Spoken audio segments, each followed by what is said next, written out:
near, a name we hold dear, serving God faithfully year after year,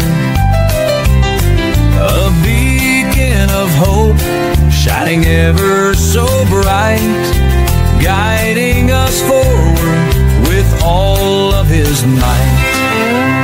We stand by His side, a united stand, fighting for truth across the land. With God as our strength, our spirits will soar. Truth and justice prevail forevermore.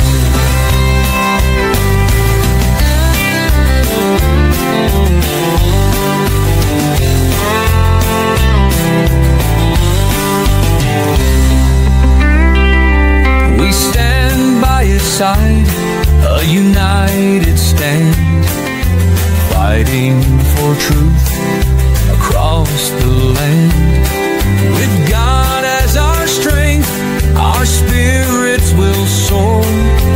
Truth and justice prevail forevermore. We stand by His side, a united stand, fighting for truth across the land. With God as our strength, our spirits will soar. Truth and justice prevail forevermore. We stand by His side, a united stand, fighting for truth across the land. With God as our strength, our spirits will soar. Truth and justice prevail forevermore. Forevermore.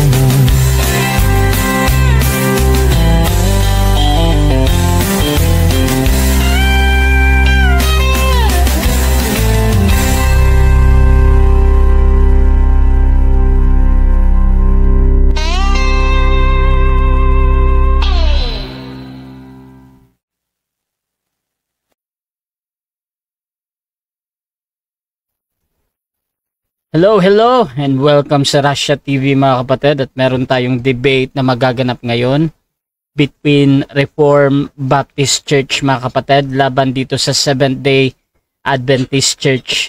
At ang topic natin ay patutunayan na ang election to salvation ay unconditional. Again mga kapatid, ang ating topic ngayon ay patutunayan na ang election to salvation ay unconditional. So ang ating affirmative dito si Pastor Lloyd ng Reform, at negative naman si Brother Bobby mga kapatid ng STA. Sa ating setup ng debate, yung standard natin na 10-7-5. So 10 minutes sa presentation, 7 minutes sa pagtatanong, 10 minutes sa rebuttal, 7 minutes sa ating second cross, at meron tayong 5 minute na final conclusion. Mauna si negative, mahuhuli si affirmative. Sa ating rules mga kapatid, rule number 1 natin, ang lahat ng sagot ay kailangan sagutin ng 20 seconds maximum. Kung titigil ang sumasagot ng at least 5 seconds, magsasabi na ako ng next question. Rule number 2, yung close-ended question natin. So kung close-ended ang question or categorical, kailangan sumagot sa pagpipilian muna bago magpaliwanag ng 20 seconds. Ang unang lalabas sa inyong bibig ay ang categorical, at pwedeng sabihin ng moderator ang kanyang sagot to satisfy yung nagtatanong. Rule number 3, 10 seconds explanation rule. Kung hindi niya sasagutin ang tanong, magkakaroon siya ng pagkakataong magpaliwanag ng 10 seconds mga kapatid, at iyan na yung pinakasagot niya sa tanong. Walang objection sa panahon ito. Rule number 4, sagutin ang tanong na naaayon sa tanong. So kung meron tayong tanong na sino, magbibigay kayo ng pangalan, at kung ang tanong ay saan mababasa, so we expect na magbibigay kayo ng talata. Ngunit kung sasagot niya ay wala, tinatanggap pa din yan as a valid answer. Rule number 5, limit sa first stand. Sa first stand, doon lang dapat magtanong sa inilatag ng katunggali.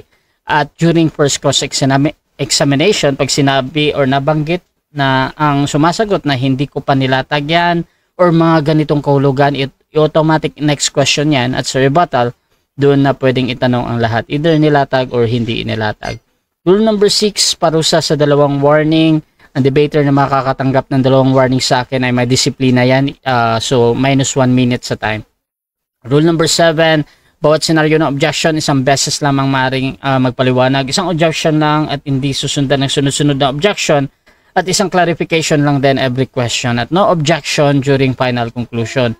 Rule number 8, no insult about physical appearance. Hindi po pinapahintulutan na pagbanggit o panlalait sa physical na anyo gaya ng hugis ng katawan. Hindi rin pinapahintulutan ang mga pagmumura na alam natin. At ngunit ang mga salitang gaya ng demonyo, kulto, sinungaling ay pinapayagan pa yang mabanggit gaya ng mga at iba pa na maaring gamitin.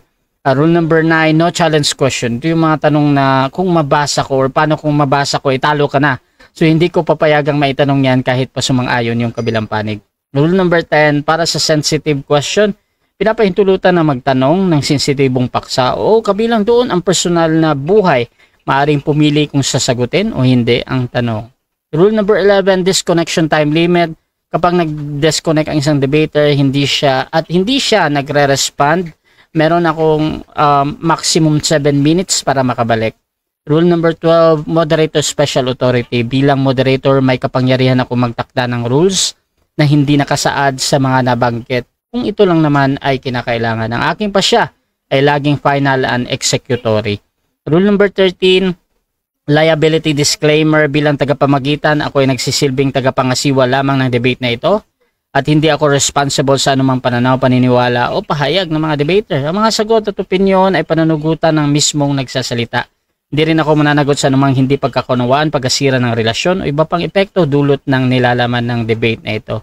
So by the way mga kapatid, ako nga pala si Rasha Vista. Ako po ay isang Catholic, one of the member ng Templar of Truth at ako po yung tatayong moderator, streamer, timer sa debate ngayon. At nakalive tayo ngayon sa aking Facebook mga kapatid at ma-upload din ito sa ating YouTube channel. So sumasang-ayon ba ang ating affirmative sa lahat ng nabanggit? Agree. Okay, approve. Hindi, affirmative muna. Ay, sorry. Sumasang-ayon ka bro? Okay, kapatid. Okay. Masang-ayon. Thank you. At ang ating negative? Approve. Thank you. Approve, sorry. Okay, so before natin simulan ang ating debate, syempre gusto kong munang kayong magpakilala sa hindi nakakilala. At syempre, konting preview bakit nabuo itong debate na ito, ano yung history nito at syempre, ano yung inaasahan ninyo sa inyong katunggali. So unahin natin ang ating afirmatibo. Pakilala ka, Pastor. Okay, so ako nga pala si Pastor Lloyd ng Reformed Baptist dito sa Capiz. So ako po isang Ilonggo. So baka mamaya magtagalog ako na hindi nyo maintindihan dahil pure Ilonggo po ako. So ako po ay nagpapastor sa under po sa Light Bearer Fellowship Church at yung paniniwala ko ay yung election at salvation. Yan po ay biblical at gawa at trabaho ng Diyos.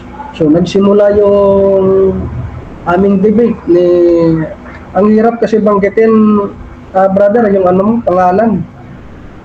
Ay iba Bobby okay kasi nga doon sa doon sa isang account niya yan. Oo. So ni Bro Bobby. So nagsimula po ito. May isa siyang Calvinist ata si Pastor Menil, Calvinist or Baptist din. Na kasama ni Bro Edwin na hindi natuloy yung debate. Di natin alam kung ano yung dahilan nila. So, nag-PM sa akin si Brother Bobby na kung pwede ako na lang yung humarap sa kanya. So nangyari ito kahapon. So since naman yung salita ng Panginoon ay be ready in season and out of season. So basta alam mo yung tinatayuan mo at alam mo yung pananampalataya mo, ito ay nadidipinsahan mo at naipapahayag dahil yun naman yung layunin. So doon nagsimula ang lahat na isang debate na katunggali sa aking kaibigan dyan, Sir Bobby. Ngayon lang kami nagkakilala. Isa kang SDA, Sir Bobby, no? Yes, Pastor. So nawa ay maging mabuting talakayan po ito para malaman niyo po kung anong pagkakaiba ng pananampalataya ng Reformed Baptist at ng SDA. So yun na po mga kapatid at God bless sa aming dalawa. Okay, At sa inyo rin po sa mga nanonood. Ayan, so yun yung ating affirmative, si Pastor Lloyd. Dako naman tayo sa tututol. Pakilala ka, kapatid. Magandang hapon sa iyo, Brother Rasha, at kay Pastor Lloyd, at sa mga nanonood sa ating talakayang ito sa malawak na programa ni Brother Rasha. Ito ay sikat na debate platform, ano? Talagang pata siya kung mag-moderate ng ating mga debate. So ang history ng debating ito, actually po ay marami nagyayaya sa akin ng debate, pero hindi ko lang mapagbigyan kasi napaka-busy ko talaga. At nagkataon naman na ngayon lang, ngayong September 14 na ito ay bakante ako. Kaya nagkahamunan kami ni Erwin de la Cruz tungkol sa debate. At ewan ko ba kung kailan nagkasundo na, saka ibahin niya yung rules. So hindi na pwede sa akin yun.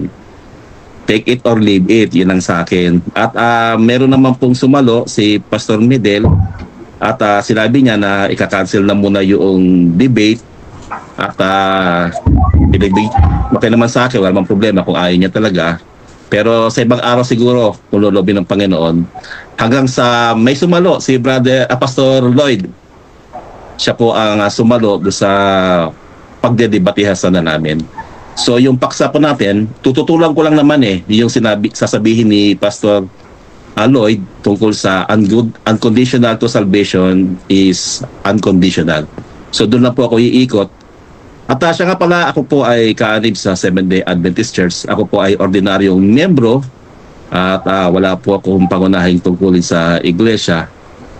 At ako po ay katuwaan sa akin na makapaglingkod at makapagbahagi sa pamamagitan po ng pagbibigay ng salita ng ating Panginoon. So yun po ang ating layunin, maitaas ang ating Panginoong Jesus. Yan lang po at muli magandang gabi sa inyo, sa ating lahat.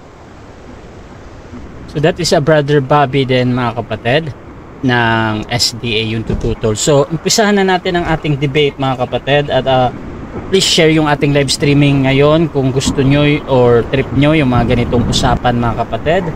At you can tag your friends, mga kapatid, para mas madami pang makapanood nito live. At syempre pwede kayong mag-comment dyan dahil mamaya magbabasa ako after ng cross-examination. So umpisahan na natin ang ating debate at ang topic ngayon ay patutunayan ng ating affirmative na ang election to salvation ay unconditional. Pastor Lloyd ng Reformed Baptist, 10 minutes, your time start now. Okay, so isang mapagpalang hapon po sa lahat at nawa po ay maunawaan natin yung mga talatang mababanggit sa Biblia na yung pagpili ay wala po itong dahilan o kondisyon na hinahanap, kundi yung pagpili ng Diyos ay ayon ito sa kaloob ng Diyos, ayon sa kanyang pag-ibig, at siyempre po papatunayan natin sa mga talata sa Biblia. So actually mayroon na kaming naisip kagaya nito ni Dino na yung salitang ang Diyos daw ay namimili. Pero sabi ko, ibahin mo na ang papatunayan ko ay ang Diyos ang pumili, hindi namimili. Dahil pag sinabi mo ang Diyos ang pumili, ito po ay kagaya po ng isang artist na kung saan ay kahit wala siyang nakikitang maganda sa isang bagay, kahit basura man yan, ay pwede niyang kunin at piliin at gawing obra maestra. Time stop mo na, bro. Nawala si Yes, kapatid. Bobby. Baka hindi niya madinig. Okay.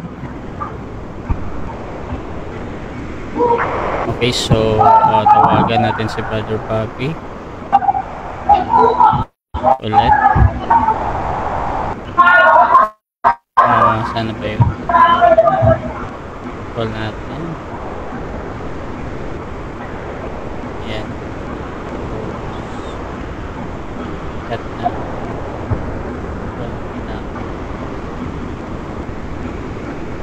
Ayun. pasensya na ha. Business phone kasi yung ginamit ko, kaya daming tumatawag. Teka, paano pa to? Tala nga, magpapatulog lang sa messages ko. Sige, bro. Paano ba tinggalin to? Ito.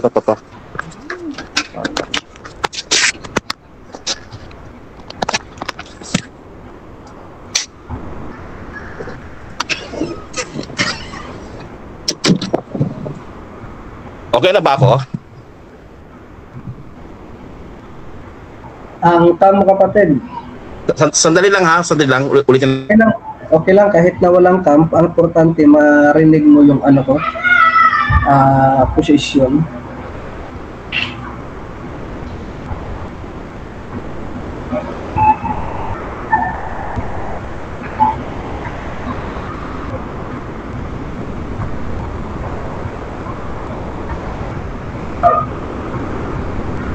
Okay, so tawagan natin ulit si Brother Bobby. Ayun.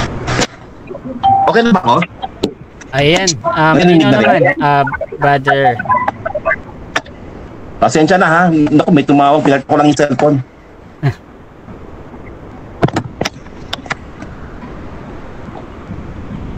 Ganda ng lugar mo, Bro Bobby Hindi naman. Sige, nasa kwarto lang ako.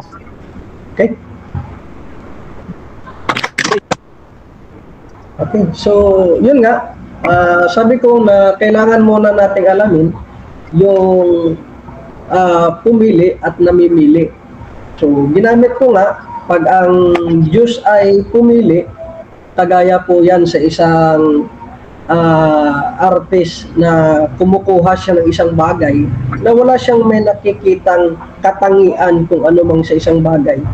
Ngunit kahit basura man ito ay kaya niyang pagandahin, kaya niyang gamitin na maging isang obra maestra. Pag sinabi mo naman na ang Diyos ay namimili, ay iba po yun. Pag sinabi mong namimili, ibig sabihin, may yung klaseng pagpili niya, may nakikita siyang katangian, bakit niya ito pinili. So sabi ko, ang Diyos ang pumili ng kaligtasan at ito ay unconditional. So dumako po tayo sa patunay sa Biblia. Ano po ba ang mga talatang nagpapatunay na ang pagpili ng Diyos ay walang kondisyon? So dito makikita natin yung pagpili ng Ama. Gagamitin ko uli ang Efeso 4 dahil meron lang po ako ditong itutumbok mamaya. Ang sabi ng talata, ayon sa pagkapili niya sa atin, sa kanyang bago itinatag ang sanlibutan, upang ang maging banal ay walang dungis sa harapan niya, sa harapan niyang pag-ibig. So ipinapakita ng Diyos, ang Diyos nating Ama, na ang unang gumawa ng hakbang ay pinili niya tayo bago pa man nilikha ang mundo. Hindi pa tayo na ipanganak, wala pa siyang nakitang mabuti o masama sa atin. Ang pagpili niya ay batay sa kanyang sariling layunin at hindi ito sa anumang gawa ng tao. So yung pagpili niya ayon dyan sa talata na nabanggit ay makikita natin dahil ayon po sa pag-ibig ng ating Diyos. At hindi lang po yan pinili, kundi kung pupuntahan niyo pa po yung verse 5 ay tayo ay kanyang itinalaga. So may kaparehong kahulugan pa rin po yung pagpili at itinalaga, ngunit ito'y magkaiba, pero may kapareho silang naisipahiwatig na kung saan yung pagtalaga na ikay maging anak ng Diyos ay gawa ng Diyos at hindi po gawa ng tao. Yung pagtalaga na maging anak ng Diyos, yan po ay tumutukoy sa kaligtasan ng isang tao. At ang sabi din po sa Romans chapter 8:28, ang pagkasabi ay ganito, sapagkat yaong mga naglilikha o nakilala niya noong una pa ay itinalaga na niya na maging katulad larawan ng kanyang anak upang siya ay maging panganay sa maraming magkakapatid. Ang mga itinalaga niya, ito po yung key verse, ay tinawag din. ang mga tinawag niya ay kanyang inaring ganap. Ang mga inaring ganap ay kanyang niluwalhati. So ito po yung naglalarawan na ang tinatawag natin na golden chains of redemption. Mula sa pagtawag hanggang sa pag-glorify or salvations and glorification, mula sa pasimula hanggang sa dulo po, magkakasunod-sunod na prosesong ginawa ng Diyos, hindi po dito makikita ang gawa ng tao. Kahit po sa Romans chapter 9, mababasa yung pagpili niya kay Esau at kay Jacob. Yung dalawang kambal ay pumili ang Diyos kahit wala pa siyang may nakikita o may ginawa ang tao. At makikita natin yung pagpili niya sa mga Israelita na maging kanya ay ganun din. Ang pagpili niya kay Moses, kahit na si Moses at Paraon pareho lang makasalanan, pareho lang mamamatay tao, pero kinaawaan niya si Moses at hinayaan si Paraon. So dito nakikita po natin na ang pagpili ng Diyos ay unconditional dahil ang basihan ng kanyang pagpili sa Romans chapter 9 ay ayon sa kanyang awa. So kanina ayon sa kanyang pag-ibig, kanina ayon sa kanyang kaloob. So dito po sa Romans chapter 9 ay ayon po sa awa ng Panginoon. At ang awa ng Panginoon ay hindi yan nabase kung ano man ang ginawa ng tao, mabuti man o masama.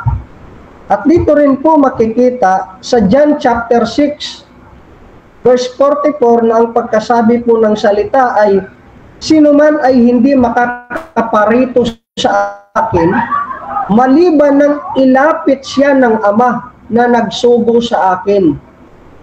At siya'y aking ibabangon sa huling araw. Ito'y nagpapaliwanag na ang paglapit ng isang tao kay Kristo ay hindi sa sarili niyang kagustuhan o ito'y may kondisyon na hinihingi, kundi ang gawa ng Diyos ang makikita na naging rason bakit tayo nakalapit kay Kristo. Ibig sabihin, ang mga mananampalataya na nakalapit kay Kristo hindi dahil sa kanilang gawa, kundi dahil sa gawa ng Ama na sila'y hinila.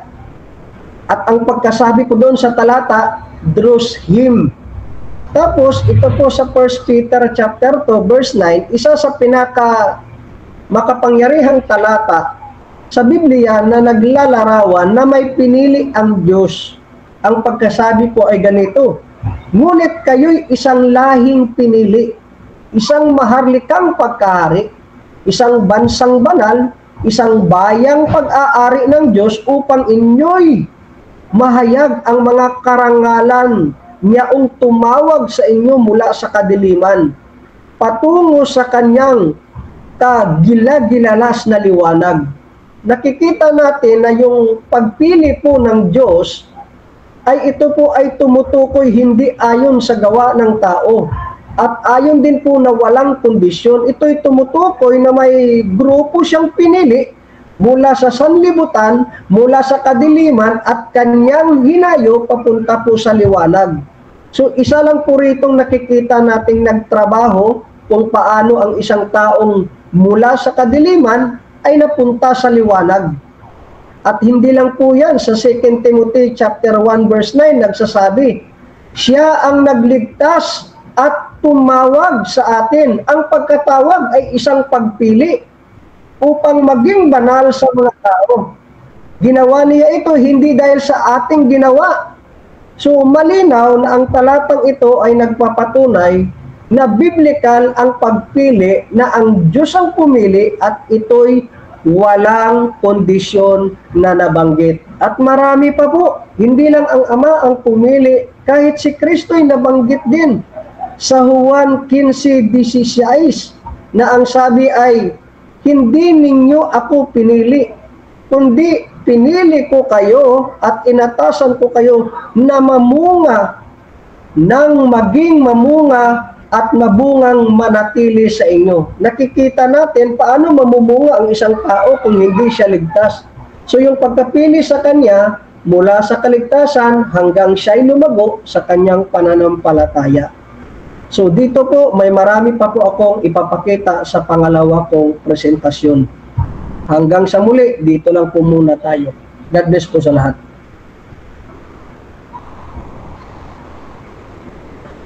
So, dako tayo sa unang pagtatanong ng ating negative. 7 minutes para kay Brother Bobby ng SDA. Your time start now, bro.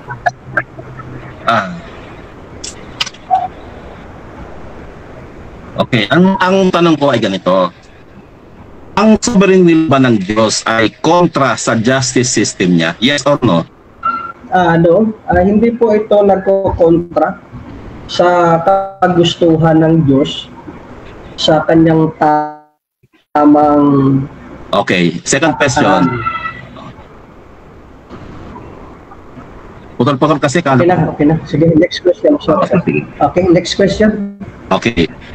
Yung sovereign will ba ng Diyos ay kontra sa karakter niya, particular sa pag-ibig? Kasi Diyos siya ng pag-ibig. Yes or no? Pakiulit, moderator, yung tanong medyo nag-choppy sa dulo. Okay. Ang sovereign will ba ng Diyos ay kontra sa karakter niya, particular sa pag-ibig? Kasi ang Diyos ay Diyos ng pag-ibig. Yes or no?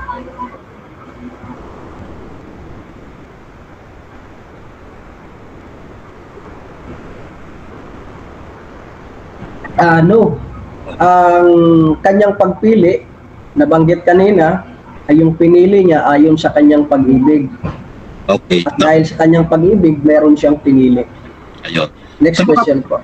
Sa makatwid, ang sovereign will, justice at karakter ng Diyos ay hindi nagkakontrahan kundi magka-align. Yes or no? Yes po. Tama po kayo. At sang-ayon po ako dyan. Okay. Mahal ba ng Diyos ang lahat?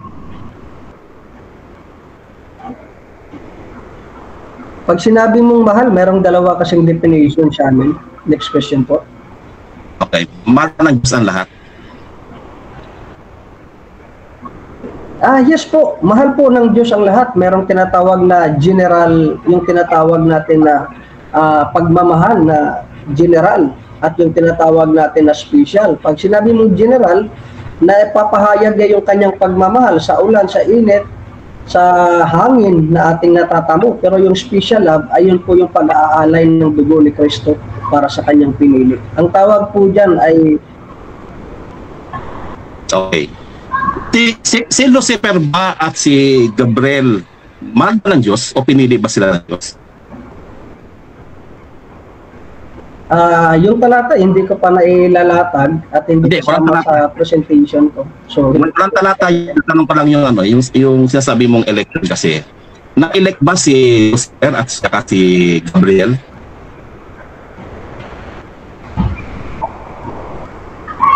Okay, sagot. Bro Russia, hindi ko pa sasagutin dahil hindi ko pa ito nailalatag. Next question yan. Hindi pa daw niya nilatag yan. Sige. Mahal mo ba yung pamilya mo, yung asawa mo, mga anak mo, mga apo mo? Mahal mo ba?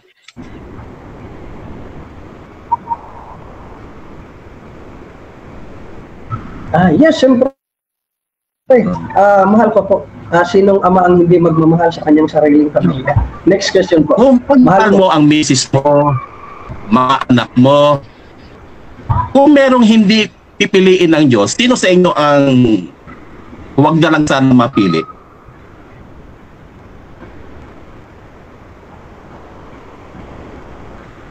Kung may hindi man pipiliin ang Diyos sa amin, ay kahit kami, kahit ako, kahit pamilya ako ay hindi kami deserve sa pagpili ng Diyos.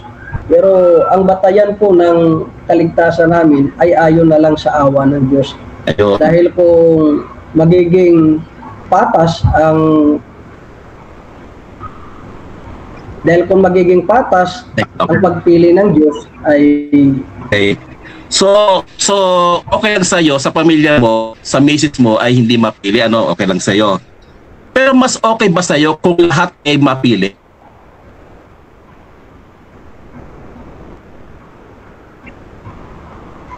Ang pagpili, ang tanong mo kung okay, mas magandang katanungan yan. Pero yung pagpili ay ayon sa kaloob ng Diyos at hindi sa kagustuhan ko. Okay. Next question. So mas gugustuhin mo na mapili kayong lahat kaysa ilan lang inyo ang mapili. Ano?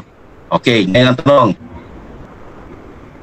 Sa doktrina ng SDA, ang lahat ay pinipili ng Diyos na maligtas. Agree ka ba rito?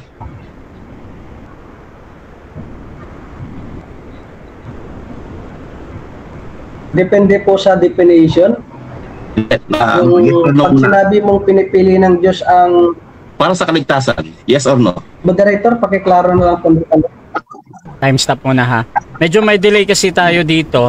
Paulit mo na, Brother Bobby, yung pagpipilian niya. Kasi pipili naman. Sa SDA kasi, pinipili ng Diyos ang lahat para maligtas.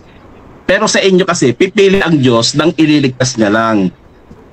Sa tingin mo, ano mas gusto mo ba yung doktrina ng SDA o yung doktrina ninyo na namimili lang ng Diyos, ang Diyos ng ililigtas?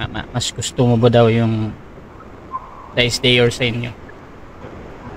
Kung ano yung turo, actually wala akong pinipili kahit SDA man yan o Reform. Yung pinipili ko dito ay kung ano ang turo ng Biblia, hindi kung ano ang turo ng isang denominasyon. Objection, Mr. Moderator. Next question po. Objection. Proceed, objection. Pinapipili ko eh. Okay. Pinapipili kita, Pastor, kasi ang sabi mo, mas gusto mo yung mapili kayo lahat. Ngayon, doktrina kasi ng Adventist yung sinasabi mo na ang lahat ay pumipili at technically maligtas. Gusto mo ba ito o hindi? Okay, so I think ang nandun na sa bagong tanong yan, bro. I-proceed lang natin. Sasagutin naman, Pastor Lloyd, gusto mo ba daw yun or hindi?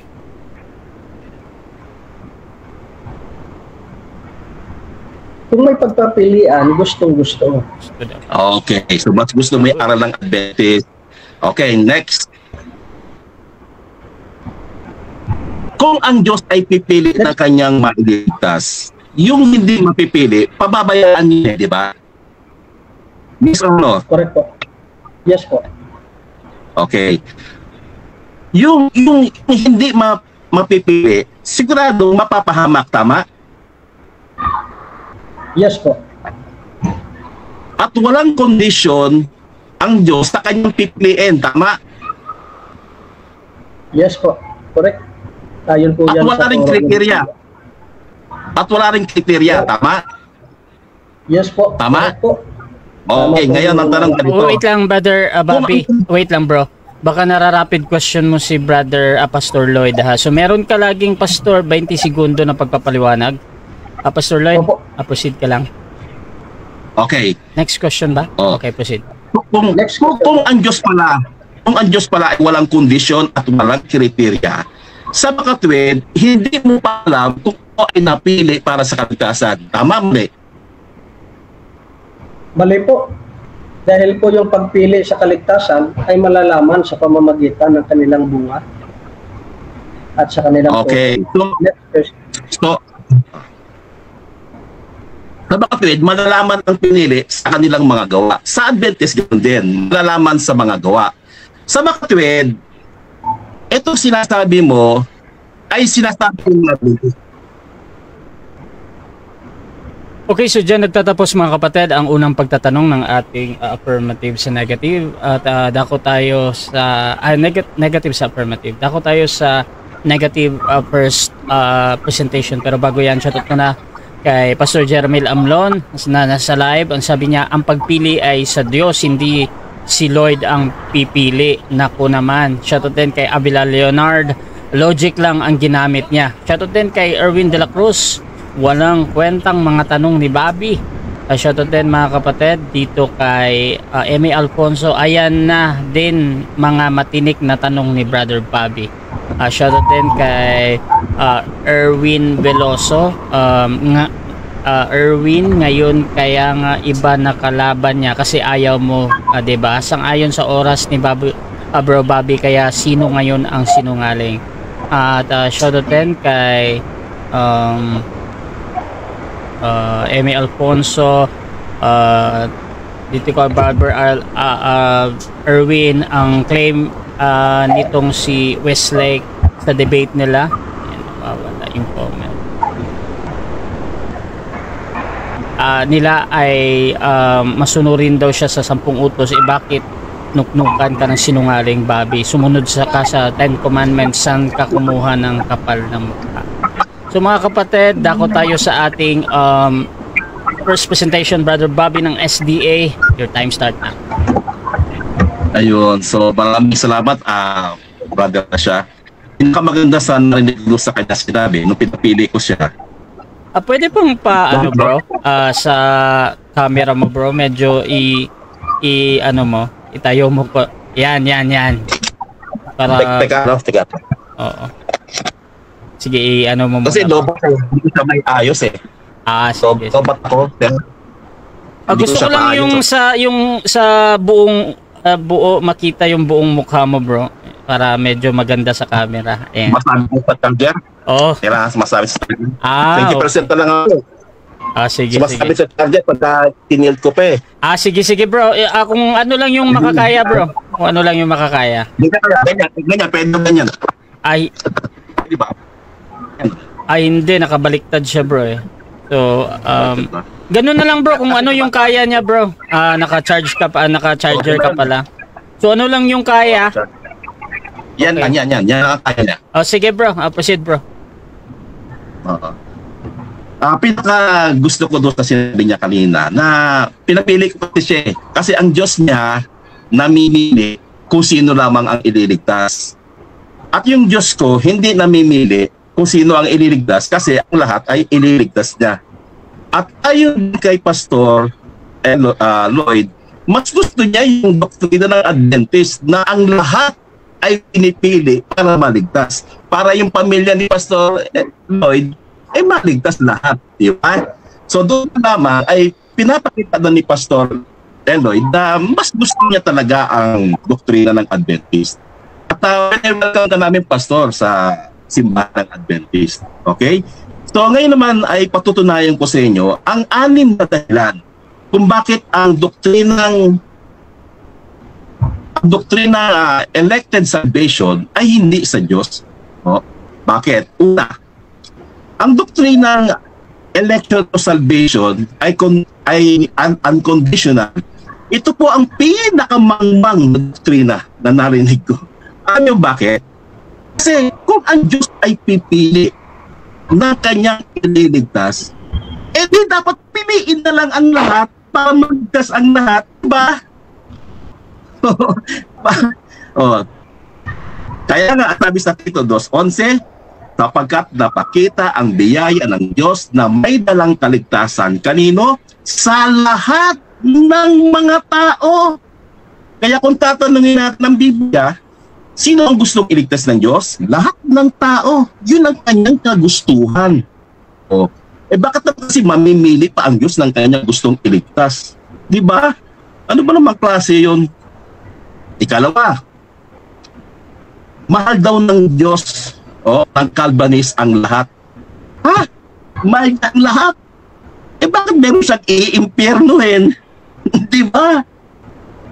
Anong klaseng pagmamahal yun kung iimpyernuhin naman niya? Di ba yun ay kaplastikan?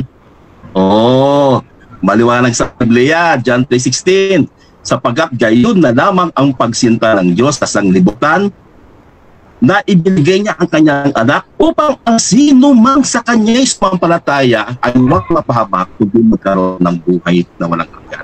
Yan po ang totoong pag-ibig. Lahat po ay iniibig niyang maligtas at yung tutugon, siya lang ang tatanggap ng buhay na walang hanggan. Ikatlo, tignan nyo ha, ang Diyos na Calvinist, parang parang loto, parang nagtotos ko yun eh. Bakit? Kasi ang Diyos ng Calvinist, mga kababayan ko, wala ho siyang kondisyon eh. Unconditional eh. Walang kondisyon eh. Hindi mo ngayon malalaman kung napili ka. Ang sabi niya ni Pastor Lloyd, malalaman mo raw sa bunga. Ganoon din naman kami.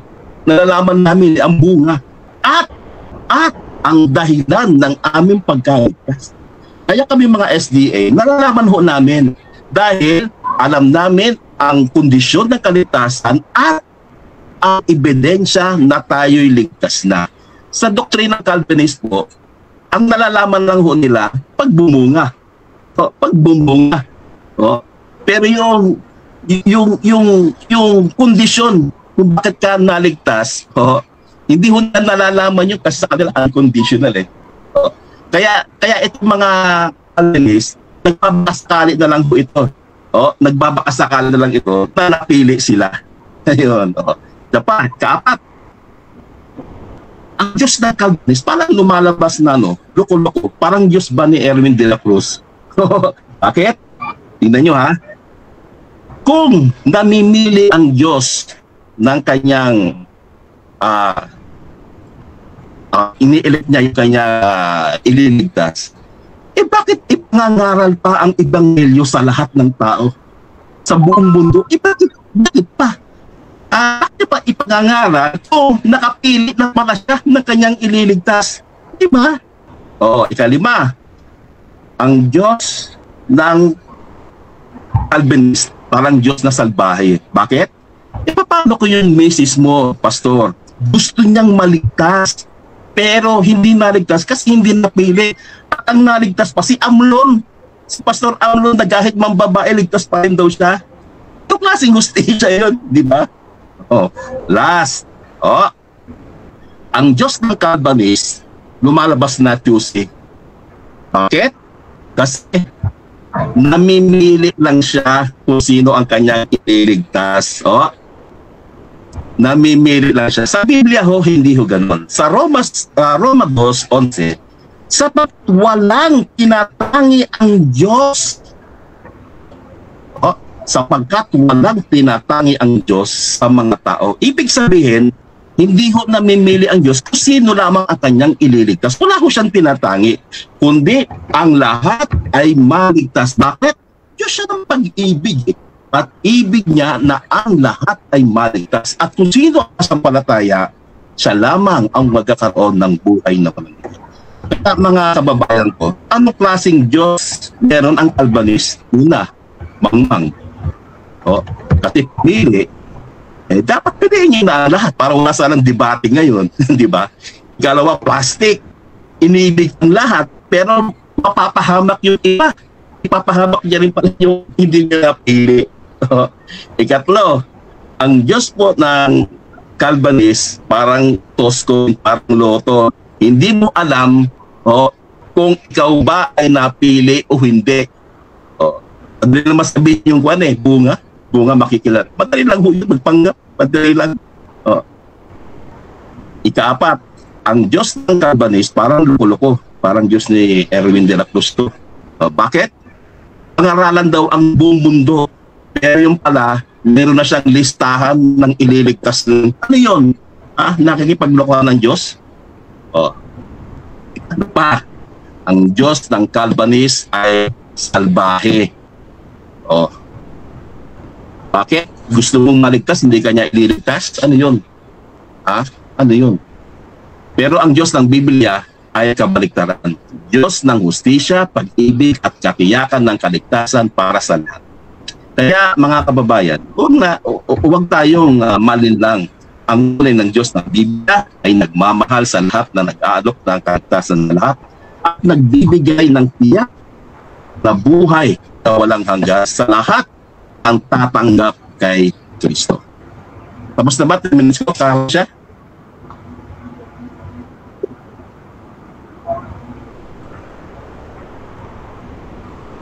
Ayun. Kaya dito mga kababayan, kitang-kita mo natin kung anong klaseng Diyos meron tinuturo ang Biblia. Isang Diyos na mapagmahal sa lahat, Diyos na pinipili ang lahat na maligtas. Mahal niya eh. Diba? Mahal niya eh. Mahal niya tapos yung hindi mapipili, mapapahamak. Ano klaseng pagmamahal yun? Diba? So yun naman kakasya at marami pong salamat. Diyan nagtatapos mga kapatid ang unang presentasyon ng ating negative. At dako tayo sa unang pagtatanong ng ating affirmative. Pastor Lloyd, 7 minutes para sa iyo, Pastor. Your time start now. Okay, so mayroon siyang mga nababanggit na actually yung debate namin ay patungkol sa, remind ko lang, patungkol ko ito sa unconditional or conditional election. So yung tanong niyo dito, bakit hindi lahat pinili ng Diyos? Ayon sa iyo, ano ang dahilan ninyo bakit lahat pinili ng Diyos? Pinili ng Diyos. Kasi mahal ng Diyos ang lahat eh. At Juan 3:16, gayon na lamang ang pagtinda ng Diyos sa sanglibutan na ibinigay niya ang kanyang anak upang ang sino man sa kanya'y sumampalataya ay huwag mapahama kundi magkaroon ng buhay na walang hanggan. Kaya ang pagliligtas ng Diyos, inaalok niya sa lahat. At yung sasampalataya na ang tatanggap ng buhay na walang hanggan. Ayon sa John 3:16 na nabanggit mo, ang sinabi doong ang sinumang sumampalataya. Yung tanong ko ay ganito. Sila ba ay sasampalataya pa lang o sila ay sumasampalataya na? Ayon sa John 3:16. Ang sino mang sasampalataya, ang sino mang sa kanila ay sumasampalataya, asahin natin para malinaw.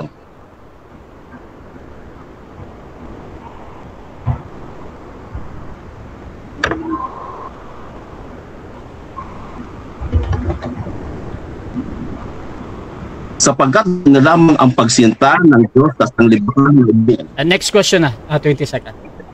Okay, so ang pagkabanggit dyan ng talata, hindi lang para yan sa lahat, kundi para yan sa mga pinili, para yan sa mga tupa ni Kristo. Ngayon yung tanong,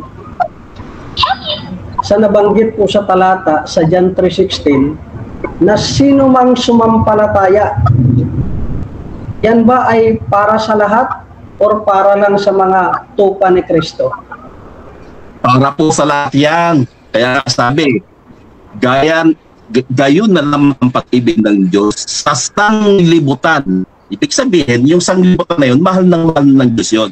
At yung mga sumasampalataya, yun po ang magkakaroon ng buhay na walang hanggan. Open po ang pagliligtas sa lahat, pero yung tutugon, yun ang magkakaroon ng buhay na walang hanggan. Ibig sabihin, pero yung pero alam mo na may taong hindi sasampalataya, ano kaya ang naging dahilan? Anong pagkakaiba mo sa sumasampalataya at hindi sumasampalataya? Anong nakita ng Diyos sa iyo? Meron kasi ganito eh. Saklat po ng ikalawang Korinto, meron ho talagang merong hindi talaga sasampalataya eh. At meron din sasampalataya. Tingnan ho natin ha.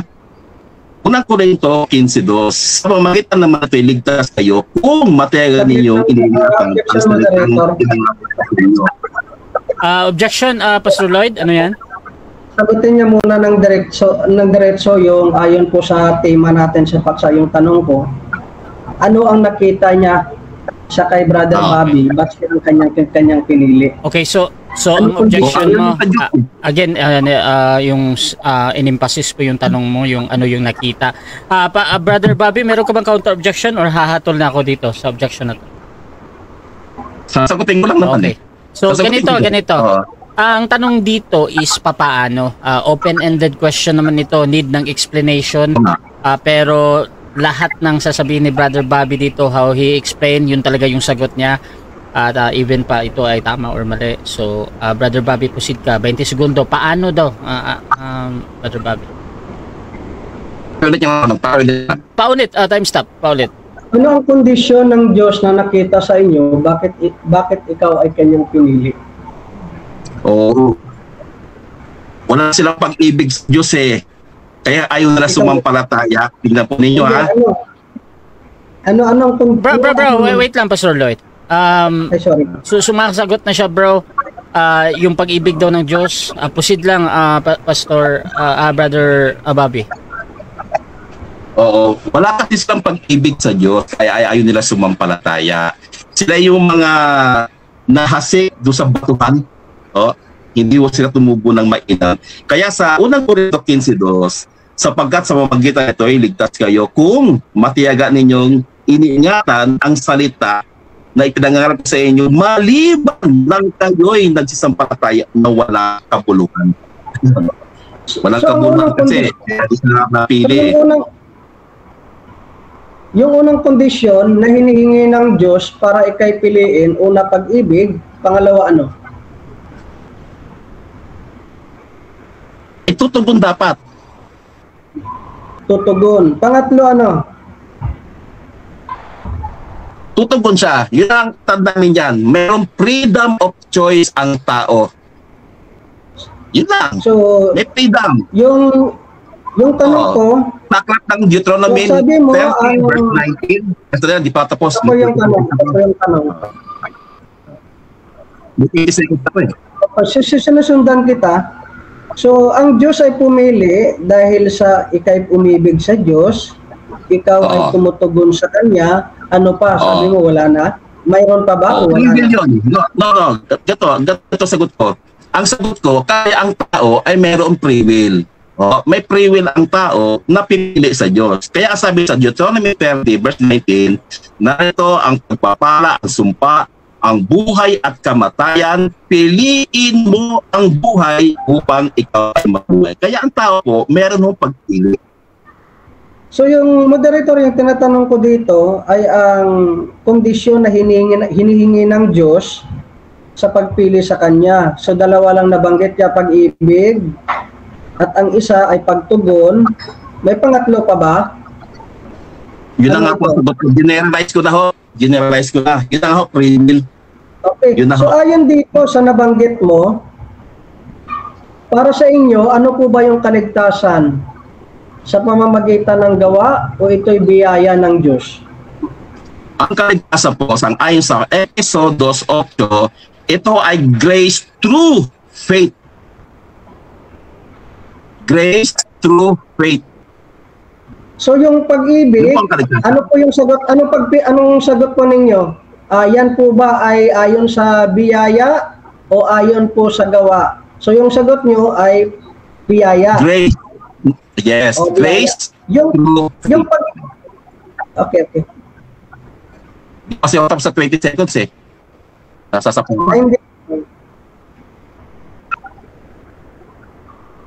Hindi ko din kasi alam kung tapos na din si Pastor Lloyd magtanong ba or parang nagka-clarify siya.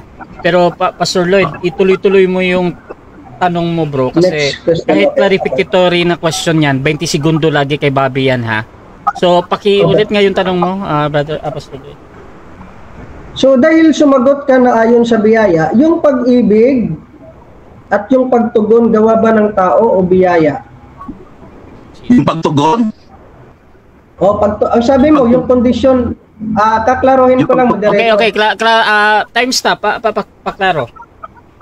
Okay, so ang sabi mo kanina, yung kondisyon para piliin ka ng Diyos ay ang pag-ibig at ang pagtugon. So pinili mo na ang kaligtasan ay sa pamamagitan ng biyaya, bumasa ka ng talata. Ngayon yung susunod kong tanong, ang pag-ibig ba at pagtugon gawa yan ng tao? Gawa na yan. O gawa yan ng Diyos? Objection, Mr. Moderator. Objection. Na ilalagay niya sa bibig yung hindi ko sinabi eh. Hindi ang pinipili ho ng Diyos lahat. Hindi po yung kondisyon ng Diyos para piliin siya. Okay. Wala ko kami ganung aral. Okay, so ganito. Okay, so next question. Okay. So next question daw yung ating nagtatanong. Proceed, Pastor. Okay, so malinaw naman kanina nasabi mo, pag-ibig, pagtugon ang kondisyon na hinihingi. So, stop na ako doon. Dito sa pangalawa na nabanggit mo, loko-loko ang Diyos dahil may pinili siya. So, naaralan mo ba o pinag-aralan mo ba ang Ephesians chapter 1 verse 4 na may pinili ang Diyos bago pa nilalang ang sanlibutan? Tanggap mo ba na loko-loko rin si Pablo at loko-loko rin ang kanyang Diyos? Dahil yun ang kanyang turo? Yes or no? No, hindi loko-loko si Pablo. Time. 7 minutes time. 7 minutes time. Okay, so dyan nagtatapos ang first stage ng ating debate. So shoutout muna mga kapatid before natin punta ng ating rebuttal dito sa ating nasa live kay Emmy Alfonso, sabi niya, love ayon sa biyaya at pagtugon sa Diyos. Pag ayon sa gawa, questionable yan sa mga Baptist. Shoutout din dito mga kapatid kay Abila Leonard Aruy. Mahalata nyo po ba si Amlon? Shoutout din kay dito kay Pastor Jeramil Amlon. Sabi niya, pinili raw pala si Bobby. At shoutout din mga kapatid dito kay Eme Alfonso. Umpisa na naman ba ungkatin yan sis? Buti na lang natapos na issue na yan ni bro Brian sa debate na nito. Tahimik na malawak at atang topic yan to the boys. Shoutout din kay B-Boy Mga. Para sa lahat ng tao ang banggit sa Juan 3:16, sino mang. Shoutout din kay dito kay Pastor Jeremy Amlon. Wasak agad. Sabi ni Grace Barrios, ito na naman, nauwi na naman sa pagjajack dito Mr. Moderator. Shoutout din kay Brother Erwin de la Cruz. Sabi niya, napakasinungaling mo talaga Bobby. Hindi ako nagbago ng rules kundi ikaw, at ikaw ang nag-cancel ng debate natin. Hindi ako sinungaling talaga itong taong ito. Shoutout din kay Eme Alfonso. Ang view ko naman, bakit pinili ang ligtas? Iba kasi sa ang verse na may sinasabi na yun na kay Kristo ang Diyos Ama ang nagbigay. Patama na lang. Shoutout din kay Abila Leonard. Paano na yung mga nag-promote ng masturbation ministry? Ligtas ba sila? Shoutout din mga kapatid dito kay Erwin Veloso. Nadamay pa si Erwin at si Amlon. At shoutout din mga kapatid dito kay Alfred Esparcia. Sana naman mga debater matuto naman magtanong ng maayos. Susmar Joseph na magtanong si Bobby, marami pa ba kayo dyan?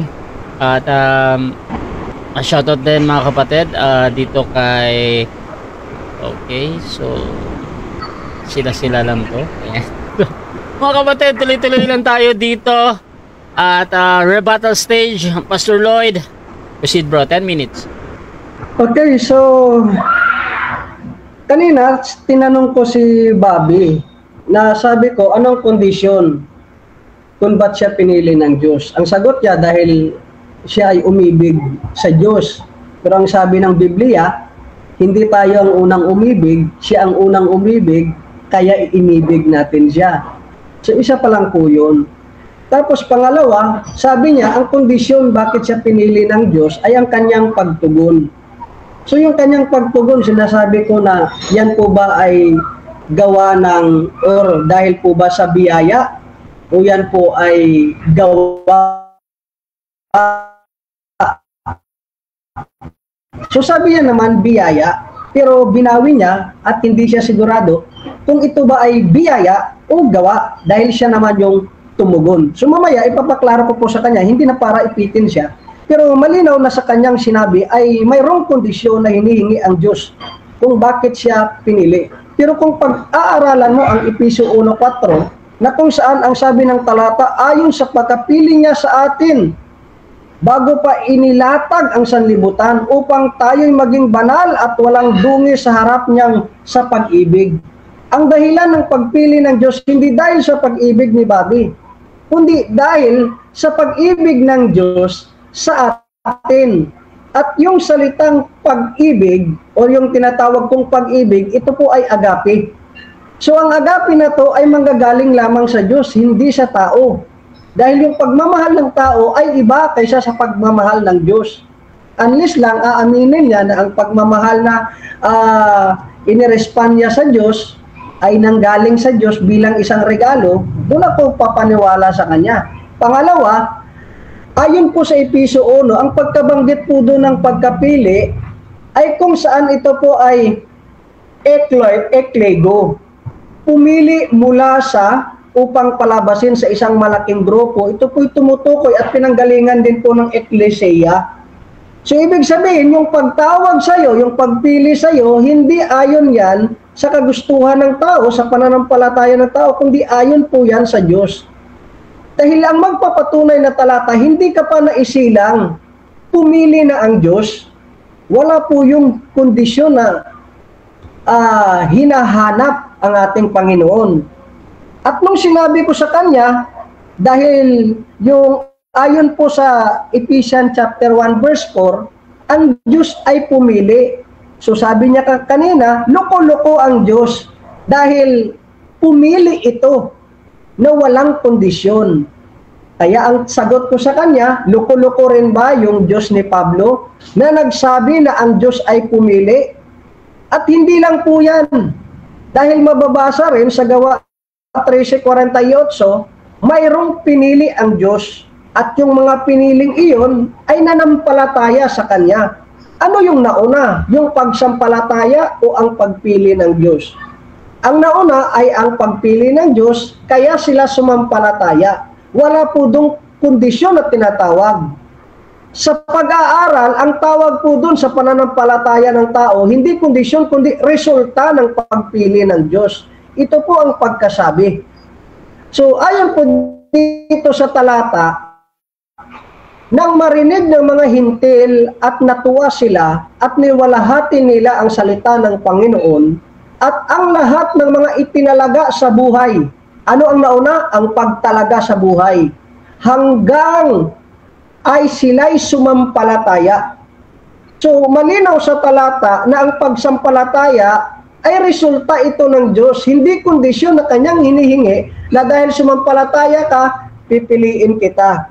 So dito makikita na malinaw na hindi po nauunawaan ng aking katunggali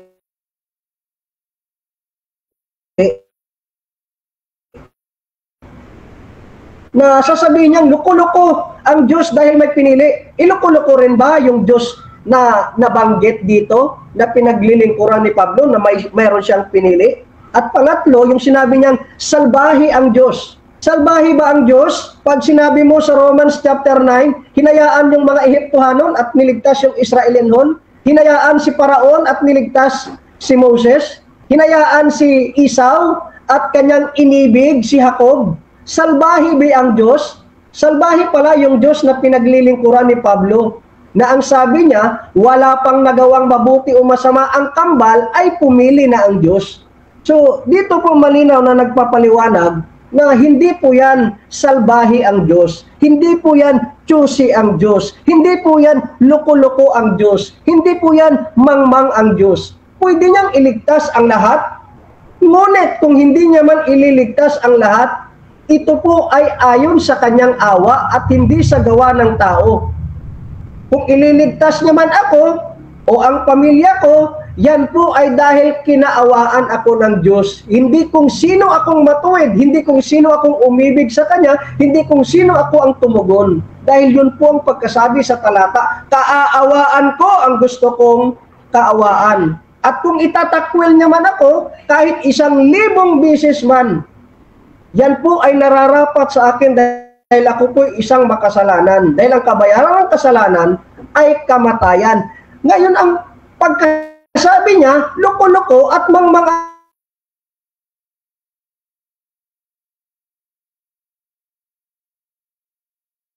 Nawala po siya. nabuhay sa mundo. Tayo po ay pag-aari ng dyablo. Tayo po ay nararapat na patawa ng parusa. Sino tayo? Tayo po ay umaasa lamang sa biyaya at pag-ibig ng Diyos na kanyang pagpili. Hindi po yan conditional, kundi unconditional ayon sa kanyang pag-ibig, layunin at kaloob. Yun lamang po, moderator. So dyan nagtatapos mga kapatid ang rebuttal ng ating affirmative. Dako tayo sa second cross ng ating negative. Brother Bobby ng SDA, 7 minutes sa yung second cross. Your time start now, bro.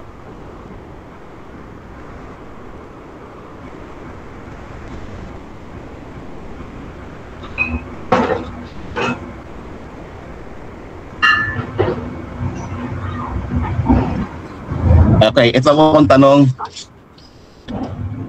Naniniwala ka ba sa aral ng SDA na ang unang pumipili ay ang Diyos at ang ikalawang pili ay ang tao? Ngayon ang tanong ganito, kung iniibig ang Diyos, iniibig mo rin ba siya? Yes or no?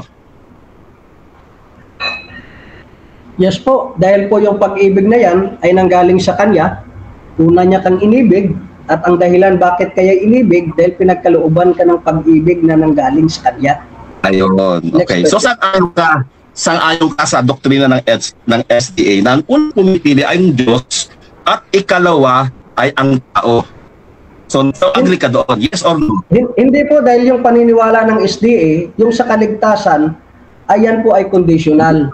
Na para sa inyo, sumasagot ako, moderator. Objection. Ano yan? Objection. Objection. Kasi kategorikal eh. Yes or no eh. Okay. Yes or no eh. Okay. So, Pastor Lloyd, counter objection or sumagot ako, Brother Rasha, sabi ko, hindi ako sangayon sa turo ng SDA dahil ganito. Okay. So, gusto ko lang i-clarify, wait lang ha. So, ang sagot dito ni Pastor Lloyd ay hindi or no. 20 segundo sa pagpapaliwanag, Pastor, hindi ka sang-ayon. Proceed. Bakit hindi ako sumasangayon sa turo ng SDA? Dahil yung kanilang turo ay conditional. Dahil pinili ka ng Diyos at pinili mo rin siya. Yung turo po sa Biblia, yung pagpili ng tao, yung response ng tao, yan po ay resulta sa trabaho ng Diyos. Hindi po sa gawa ng tao na 50-50. 50 sa Diyos, 50 sa iyo, equals to salvation. Hindi po ganun ang turo. So hindi mo pinili ang Diyos para maligtas ka? Yes or no? No po, dahil ang stand ko po ay unang pinili ako ng Diyos at ang resulta po noon ay ang pagpili ko sa Kanya. Resulta. Ayun. Hindi po ito. Okay. Next question po. Okay, so pinili rin pala ang Diyos. Okay, malinaw na yan. Okay, next question, ganito. Napilitan ka lang bang ibigin ang Diyos? Yes or no? No po. No. Okay. No po. Oh. Alam mo ba kung bakit inibig ng Diyos ng tunay? Alam mo ba kung bakit inibig ko ng tunay ang Diyos? Dahil po yan sa pagbabagong trinabaho ng Diyos na ang bato kong puso ay kanyang binigyan ng bagong buhay. Binigyan niya ako ng bagong espiritu na kung saan ay susunod at iibig sa Kanya. Hindi niya ako pinilit, yan po ay resulta ng kanyang trabaho. Okay. Next question po. Okay. So, sabi mo, hindi ka napilitan na ibigin ang Diyos. Ibig sabihin, malaya kang pinili mo ang Diyos. Yes or no? Yes po, may kalayaan ng tao sa pagpili. Pero yung kalayaan na yan ay mangyayari pag ikay po'y binuhay ng Diyos. Dahil yung sitwasyon po ng isang taong hindi nakaranas ng pagbuhay muli, ay limitado po yung kanyang pagpili. Pipili lamang siya ayon sa kanya at hindi po ayon sa Diyos. Pero pag binuhay ka ng Diyos, malaya kang pumili, nagugustuhin mong sumunod sa kanyang kaloob. Okay. So kung ang pinipili pa ng Diyos ay tumutugon, bakit hindi na lang niya piliin ang lahat para ang lahat ay tumugon? Inuulit ko po yung sagot ko kanina, bakit hindi niya pinili ang lahat? Kung hindi niya man pinili ang lahat, ito po ay para po ibigay sa kanya ang hustisya. At kung siya man po ay pinili, para ibigay sa kanya ang awa. Next question po. Pero sabi mo kanina, gusto mo ang lahat ay maligtas, buong pamilya mo. Tama? Tama po. Gusto ko po ang lahat ay maligtas dahil yan po ay isang promesa din po sa para sa ating mananampalataya na kung saan ang sabi po, believe in the Lord Jesus Christ and you and your household will be saved. So ako'y nananalangin na sila din po'y sumampalataya sa ating Panginoon.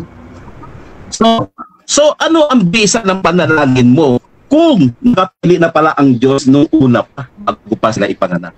Ano ang bisa mo? Bakit ka pa mananalangin?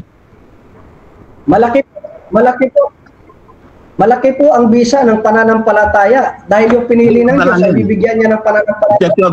Objection. Proceed. Negative, ano yan? Hindi pananampalataya ang tinatanong ko. Ang sabi ko, bakit ka pa mananalangin na maligtas ang buong pamilya kung nakapili na pala ang Diyos ng kanyang ililigtas nung una pa man? Okay, so yung panalangin daw dito. Pastor Lloyd, meron ka bang counter objection or sasagot ka na? Hindi po ako, objection ko, hindi po ako nananalangin na iligtas ang aking pamilya. Okay. So ganito, Pastor, sa question ni Pastor Brother Bobby, tinatanggap ko naman yon as a valid question. Pero kung doon Ayon sa po yan sa premise, loob ng Diyos. kung doon sa premise bro, hindi ka sang-ayon doon, pwede mong sagutin ng 10 seconds or talagang sasagutin mo yung tanong, ano daw yung silbi ng panalangin. At 10 seconds. So, ang silbi ng panalangin, Okay, proceed. silbi po ng panalangin, ang silbi ng panalangin ay to enlighten the will of God. So, tayo naman ay hindi natin alam kung sino pinili at pinili. So, pag sinasabi mo na nanalangin ka, kung i-guide mo ako sa taong iyong pinili, hindi naman yun yung gawain ko, kundi yung pinapanalangin ko sa Kanya, Panginoon, bigyan niyo po ako ng panibagong oras na makapagpahayag ng iyong salita. So, topic na yan, ano? Hindi naman yan ako. So, kasasabi mo lang na hindi mo naman alam kung napili o hindi. Di ba? Kasasabi mo lang. Ngayon, ikaw ba napili para maligtas? Ikaw ba daw namili para maligtas? Yes po, pinili ko tayo para maligtas. At ang pagpili niyan ay walang kondisyon. Ayun. So, nababasa mo ang isip ng Diyos. Kasi alam mong napili ka eh. Hindi po, nababasa natin sa Biblia, hindi sa isip ng Diyos. Dahil yan po yung turo ng Biblia. Okay. So, sabi mo kanina, hindi mo alam. Bakit sabi mo ngayon, alam mo na kasi nababasa? Ano talaga saan mo? Hindi mo alam o alam mo dahil nababasa? Alin sa dalawa? Pareho po. Pareho, proceed. Abot po, pareho. Explain 20 seconds. Alam ko na may pinili ang Diyos, pero hindi ko alam kung sino ito. Kaya nga sabi ni Charles Haddon Spurgeon, kung kilala ko lang ang lahat ng pinili na may guhit na dilaw, edi sana lalapitan ko na lang at yun na lang ang pangangaralan ko. Hindi mo naman kilala kung sino pinili ng Diyos. Pero alam mo na may pinili ang Diyos. So hindi mo alam kung napili ka? Nasagot ko na kanina, moderator. Ulitin mo. Ang sagot ko po ay ayon po sa turo at sa kanyang gawa, malalaman ko kay pinili o hindi. Dahil ang pumili ay sumampalataya at mamubuhay Objection, sa Mr. kanyang Moderator. Objection, pasok pa to sa objection. Brother Bobby, anong objection bro? Ang tinatanong ko sa kanya, sabi niya kasi kanina, hindi alam. Walang nakakalam kung sino ang pinili ng Diyos. Ngayon, ang tanong ko, hindi mo rin pala alam na ikaw ay pinili ng Diyos. Yes or no? Okay, yes or no. Sabi mo kasi kanya, bot parehas eh.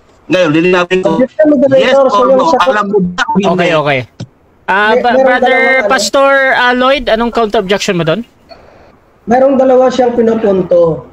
Kung bakit ako sumagot na alam ko na may pinili ang Diyos dahil yun po yung mababasa. Tapos tinanong niya ako kung ako ba, alam ko ba na ako ay pinili? Ang sagot ko, dahil po yun, makikita po yung gawa ng Diyos sa lahat ng pinili ay mayroon pong pananampalataya. Okay. So ganito. Yung vote kasi kanina, tinatanggap ko yun. At inulit lang naman ni Brother Bobby na gusto pa din daw niyang madinig yung sagot mo. Pastor Lloyd, yung alam ba, yes or no? Sasagot ka ba? Or anong tanong, moderator? Paulit nga, Brother Bobby, yung tinanong mo. Panibagong tanong na to. Narinig ko na yung sagot eh. Panibagong tanong na to. Proceed ba, Brother Bobby? Sabi mo, time. mo na pinili na. Time. Segundo na lang talaga yun. So mga kapatid, dyan nagtatapos ang ating second cross ng ating negative. So shoutout muna sa ating nasa live kay Vida Ray. Sabi niya, napansin ko kay Pastor Lloyd, doktrina niya, kinakalaban din niya. Biruin nyo, ayon kay Pastor Lloyd, ang Diyos ang namimili kung sino ang kanyang nais iligtas. Tapos nananalangin sila sa Diyos na piliin sila. Nangangaral siya ng doktrina niya, siya mismo hindi niya tiyak kung napili na siya ng Diyos para maligtas ang gulo. Shoutout din kay Sister Emmy Alfonso, Bro Jeramil, view nyo, may pinili nga ba ang Diyos? Shoutout din mga kapatid kay Pastor Jeramil Amlon. Brother Bobby, manood ka pag ang mga Baptist na hindi Calvinist ang lumalaban para ma-observe mo paano ang tanungan dyan. Shoutout din kay Abela Leonard, yun naman pala, malaya niyang pinili ang Diyos, hindi pa siya elected ng Diyos. Bagkus nakinig siya muna ng ebanghelyo ng Diyos at sumampalataya, wala pang election na naganap. Shoutout din kay Pastor Ryan Fuentes ng Baptist, Pastor Arnel Aligarbes ng Reformed Presbyterian. The first cause and second cause, symmetrical relationship. Shoutout din kay Hebronites, Pastor Dino Diaz ng Baptist. Shoutout din dito kay Ruben Nankilada, Brother Denmark Santiago at Richard Thompson, mga kapatid. Shoutout din kay Abela Leonard, sabla yung pastor ng Baptist Calvinist. Bakit ba pinili ang Israel? Dahil ba sila hindi mananampalataya? Mali, pinili sila ng Diyos dahil sa pangako niya kay Abraham. Shoutout din dito kay Pastor Arnel, sabi niya palaging misrepresented ang doctrine of election. At dito din tayo kay Renato Rosa, election is scriptural. Shoutout din mga kapatid dito kay Erwin de la Cruz, salamat sa pagbabasa ng comment ko. Rasha Vista, justice is served. So mga kapatid, dako tayo sa ating rebuttal ng negative. Brother Bobby ng SDA, 10 minutes, your time start. Bro, kung gusto kang mag-open ng camera bro ha, naka-off yung camera mo. Naka-data lang, baka sige. Sige bro. Sige bro. Ayun. Itong presentation ni Pastor Lloyd, kinokontra niya rin ang sarili niya eh. Oo. Bakit kaya nyo? Ang sabi niya, ang unang umiibig ay ang Diyos. Tama naman ho yun. Ang Diyos ay ang unang umiibig. Oo. Pero nung tanungin ko siya kung iniibig niya rin ba ang Diyos, sabi niya, oo. Sa makatuwid, nagre-resulta ito ng pag-iibigan ng dalawang parte. Unang umiibig ang Diyos at ang kanyang iniibig ay iibig din sa kanya. So maliwanag ho yun. Ikalawa, tuto si Kuan si Pastor Lloyd sa free will. Kaya nung tanungin ko siyang malaya niya bang iniibig ang Diyos, sabi niya, oo. Tanin niyo kung paano niya kinokontra yung sarili niya. Kinokontra niya, yung aral niya, sa kakaiwas niya, naipituloy siya. May free will pala itong si Pastor Lloyd. Pagdating sa pagrerelasyon niya sa Diyos. Ito pa, nakita ko. Sabi niya, wala raw makakaalam pinili na siya ng Diyos o hindi. Wala raw sino man Wala raw sino makakalam kung siya ay napili o hindi. Pero, nung tanungin ko na siya, kung napili siya, sabi niya, oo. Ano ba talaga?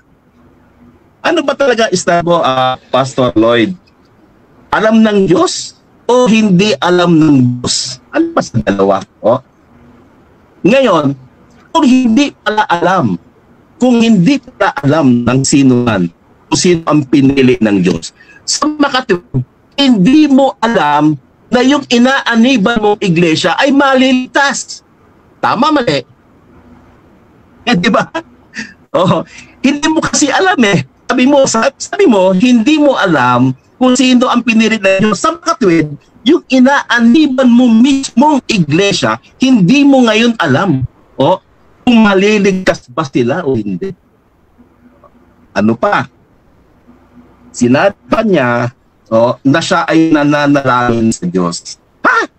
Nananalangin ka sa Diyos? Bakit ka mananalangin kung napili ka na pala? Di ba? Paano ka mananalangin? Bakit ka mananalangin? Akala ko ba walang kondisyon? Bakit ngayon nananalangin ka na? Ano ipapanalangin mo? Ano nga raw yun? Yung sabi niya kayo na, wala sa topic Punta tayo sa episode 4. Ito yung banner, banner text niya. Lagi niya itong ginagamit para patunayan ang pagpili ng Diyos ay walang kondisyon. Pero, mga kababayan ko, basahin po natin. sa Efeso 1:4, ang pinipili dito ay hindi ang tao mismo. Ang paliwanag ni Pastor, human-centered. Man-centered paliwanag ni Pastor doon sa Efeso 1:4. Ngayon, sino ba ang pinipili sa sa Efeso 1:4? Ayon sa verse 4, ang pinipili ng Diyos dito ay ang taong na kay Kristo. Ayun, Christ-centered po ang Efeso 1:4, hindi po human-centered o man-centered. Ang pinipili sa Efeso 1 verse 4, pinili ng Diyos bago palalangin ang sanglibutan ay ang taong na kay Kristo. Sa makatwid, pagka ang tao ay na kay Kristo, sila ang pinili ng Diyos na maligtas. O paano ba tayo mapunta kay Kristo? Ang linaw sa Juan 1:12, ang lumalapit kay Kristo, nagiging anak sa pagkukup ng Diyos. Yun. Kaya mga kababayan, para tayo ay mapunta kay Kristo o kay Kristo, dapat po tayong lumapit kay Kristo. Kaya yun po ang maliwanag sa Efeso 1:4. Huwag ho kayong iniwala kay Pastor Lloyd. Ang paliwanag niya sa Efeso 4 ay pangtao lang. O? Man-centered, hindi ho Christ-centered, hindi ho taong per se o ang tao mismo ang pinili dito, kundi ang taong lumapit kay Kristo. At yung taong lalapit kay Kristo sa pamamagitan ni paglapit kay Kristo, ito yung pinili ng Diyos bago pa itatag ang sanglibutan. Sa pantalata, sa aklat ng Gawa, pakinggan po ninyo. Kasi ang kaligtasan po, para po sa lahat yan open po sa lahat yan Open po para sa lahat yan Hindi ho yan particular lang kung sino yung kanyang pinili. Hindi ho ganun Pakinggan nyo sa Gawa 16:30 hanggang sabi ganito. At sila'y inilabas at sinabi, mga Ginoo, ano ang kinakailangan kong gawin upang maligtas? At kailang sinabi, manampalataya ka sa Panginoong Jesus at maliligtas ka. Ayun, Tandaan po natin, Efeso 2:8, ang kaligtasan ay grace through faith. Ayun. Grace through faith. Ang grace, ito po ay regalo ng Diyos. Ito po ay 100% gawa ng Diyos. Pero, ang grace na ito ay wala hong silbi sa mga taong hindi po maniniwala sa Diyos. Wala hong bisa doon yun. Wala hong epekto ang pagliligtas ng Diyos sa taong ayaw sa Diyos. Kaya ang lino ng talata, Gawa 16:30, ang sabi, ano ang gagawin ko para maligtas? Ang sagot, manampalataya ka. Yun ang gagawin mo doon sa biyaya ng Diyos. Kaya linawin ko, Efeso 2:8, ang condition doon, grace through faith. Yun po ang pagliligtas. Hindi ho grace lang na, yung grace na yan, wala hong saysaya para sa mga ayaw sa grace. Resistable ho ang grace, pwede hong tanggihan ng tao. Kaya, dito sa presentation po natin, maliwanag na ang Diyos po, pinipili niya ang lahat dahil ang lahat ay minamahal ng Diyos. Pero kay Pastor Lloyd, para sa kanya, kaya daw namimili ang Diyos dahil sa awa niya. Ano yun? Naawa? Kung naawa siya, di piliin niya ang lahat. Ba? Nakadagita naawa, imbis na iligtas ang lahat, pinahamak pa. Ano ba ganun klaseng awa? Nakakatawa yung pastor. Sabi niya kaya daw ang Diyos ay namimili kasi yun daw ang hustisya. Mali yun. Hindi hustisya yun at fair justice yun. Bakit naman hahatulan yung taong gustong maligtas? Bakit naman hahatulan ng Diyos yung gustong maligtas ng kapahamakan? Gusto niya nga, asan ang hustisya doon? Kaya yung sinasabi mong hustisya at awa, kontra mismo yon sa aral ninyo. O, kung totoong naawa ang Diyos, hindi siya mamimili ng iligtas lang, kundi pipiliin niya ang lahat dahil ang lahat ay awa-awa. At kung ang Diyos ay Diyos ng hustisya, bibigyan niya ng hustisya ang lahat ng tao pare-parehas. Equal justice. Hindi yung pinili niya lang.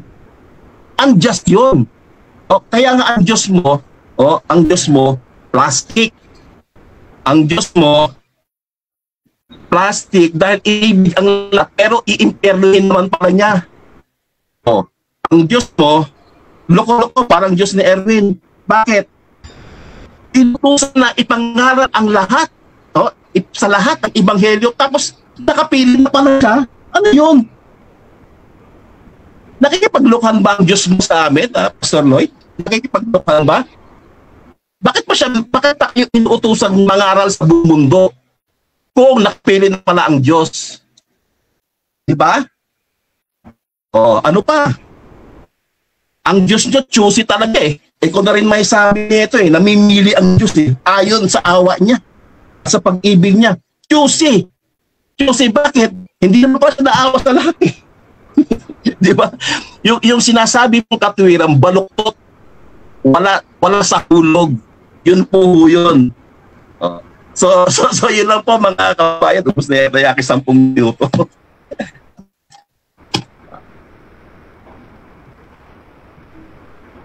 Diyan nagtatapos ang rebuttal ng ating negative. Dako tayo sa second cross ng ating affirmative. Pastor Lloyd ng Reformed Baptist, 7 minutes. Your time start now.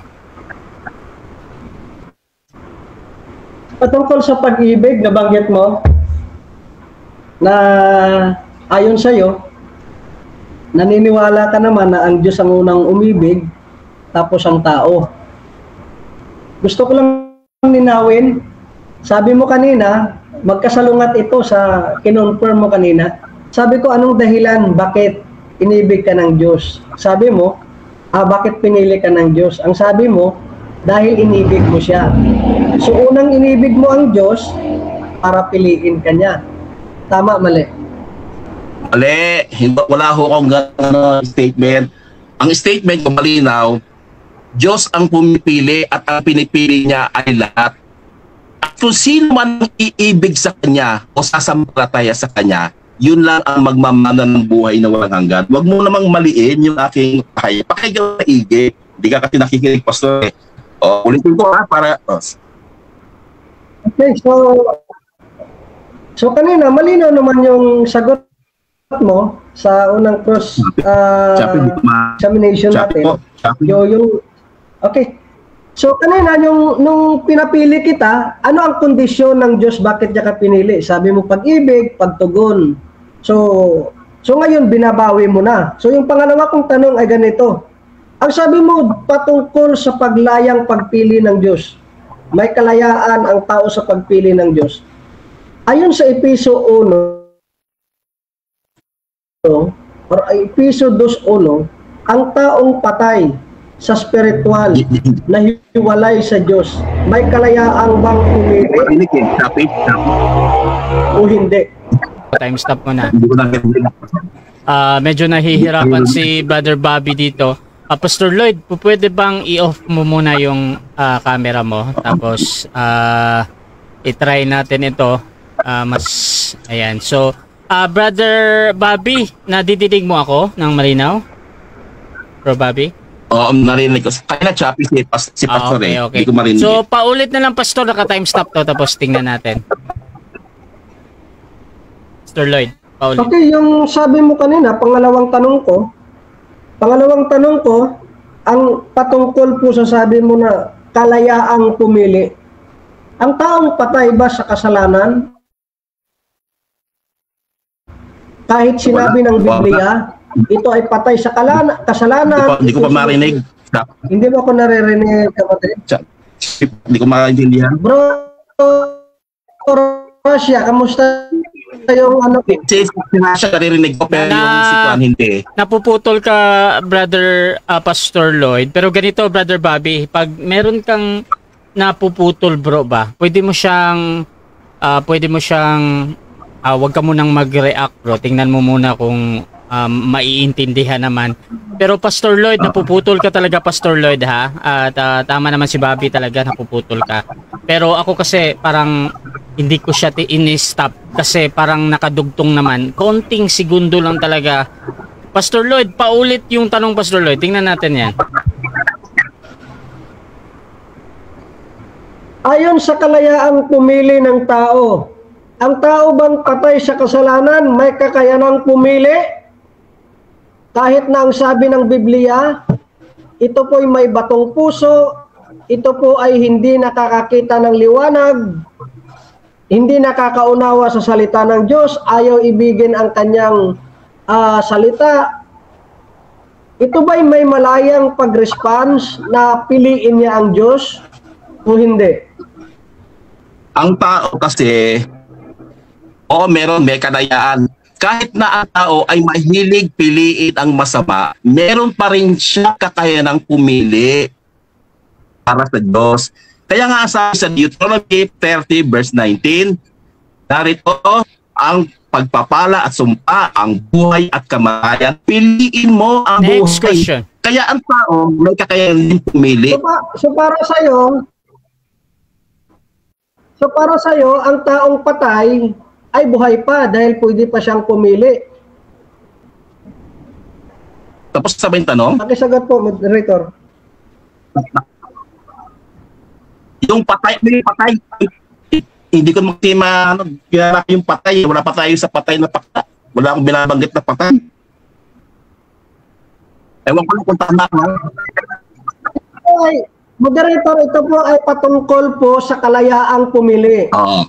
Alam mo ba ang kondisyon ng isang taong hindi paligtas ay patay sa kasalanan? Ayaw sa salita ng Diyos? Saglit lang, moderator, hindi pa ako nagtatanong. So sabi ko, ang patay ba ay para sa iyo'y buhay, makakapili pa rin kahit siya'y patay sa kasalanan? Ayaw niya nga ng salita ng Diyos. Okay. At ito'y kahangalan lang sa kanya. Okay, yung patay ba daw sa kasalanan, makakapili ba daw yun?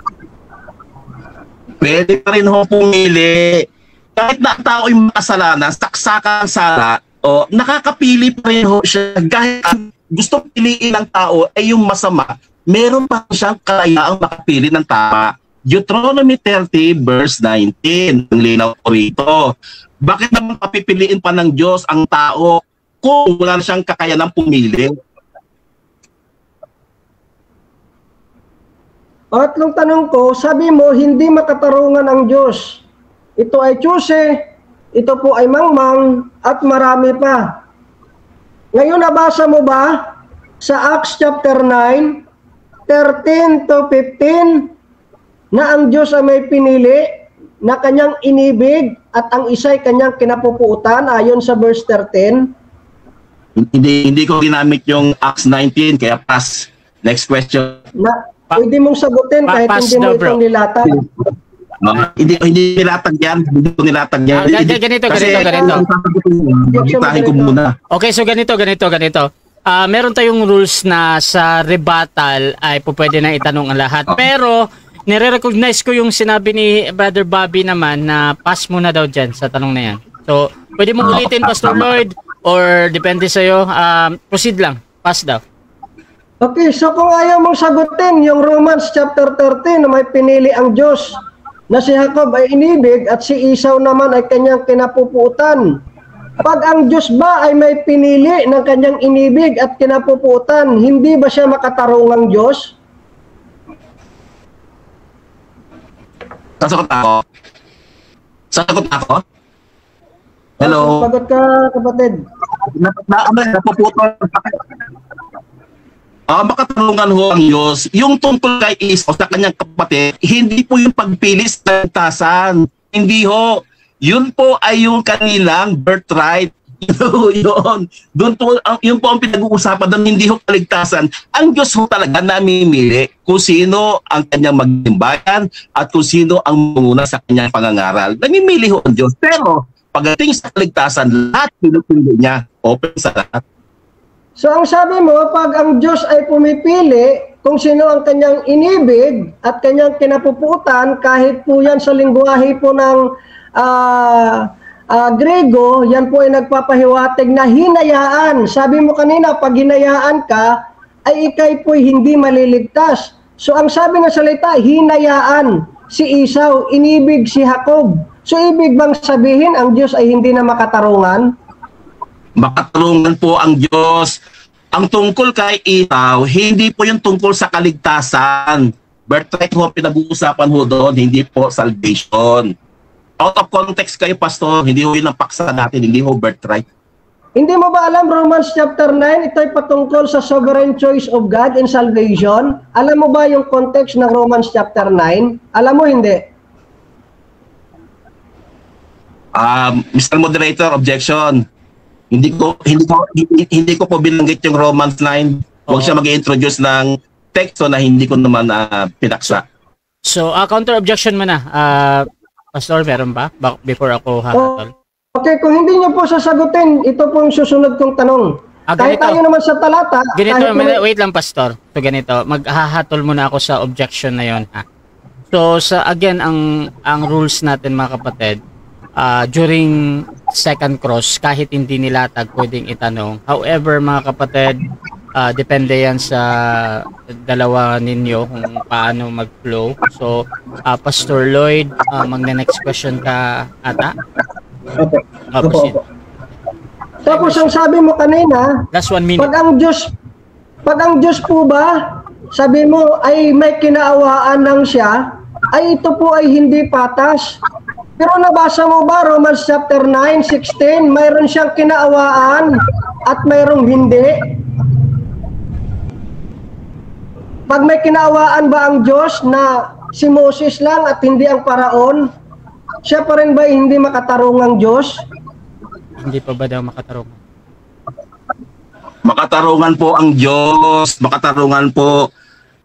Yun nga lang yung Roman 9 sa dilang. 30 seconds yan, makatarungan daw. Proceed, Brother Bobby. Makatarungan po ang Diyos. Ibig sabihin, ang pagpili ng Diyos ay nakatuon sa kanyang plano kay Kristo at hindi nangangahulugang may ibang tao na iniwan para hindi ho yun ang ibig sabihin ng Romans 9. Bagamat hindi ko yan pinalakay, pinagbigyan ng sagot ko na lang. So, tanggap mo at binabawi mo na pag may kinaawaan ang Diyos, na may pinili na kanyang kawaan. 7 minutes time. Okay, so dyan nagtatapos, mga kapatid, ang second part ng ating debate. So, dako tayo sa final conclusion, pero bago yan, shoutout muna kay Jose Bayre. Kung lahat pinili, dapat ligtas lahat, bakit may maimpyerno? Sabi naman ni Jed Sarmento, kaya nakapili sila dahil binago ng Diyos ang kanilang puso. Deuteronomy 30 verse 6. Shoutout din kay Emmy Alfonso, tulip pala tawag sa mga Reformed Baptist. Pinili ang maliligtas, iba nga sa mga osas ng Real Baptist. Ito yung matinding kinalaban noon pa ni Brother Rayan Fuentes. Shoutout din kay Jeramil Amlon, pass raw sa second cross, pwede na yan. Shoutout din kay Makaraig Roda, bakit po wala bang karapatan ang Diyos pumili? Shoutout din kay Abila Leonard, patay sa kasalanan kuno, pero nilalabag ang kautusan ng Diyos na patuloy. Ang laking ligaw ng unawa nyo dyan.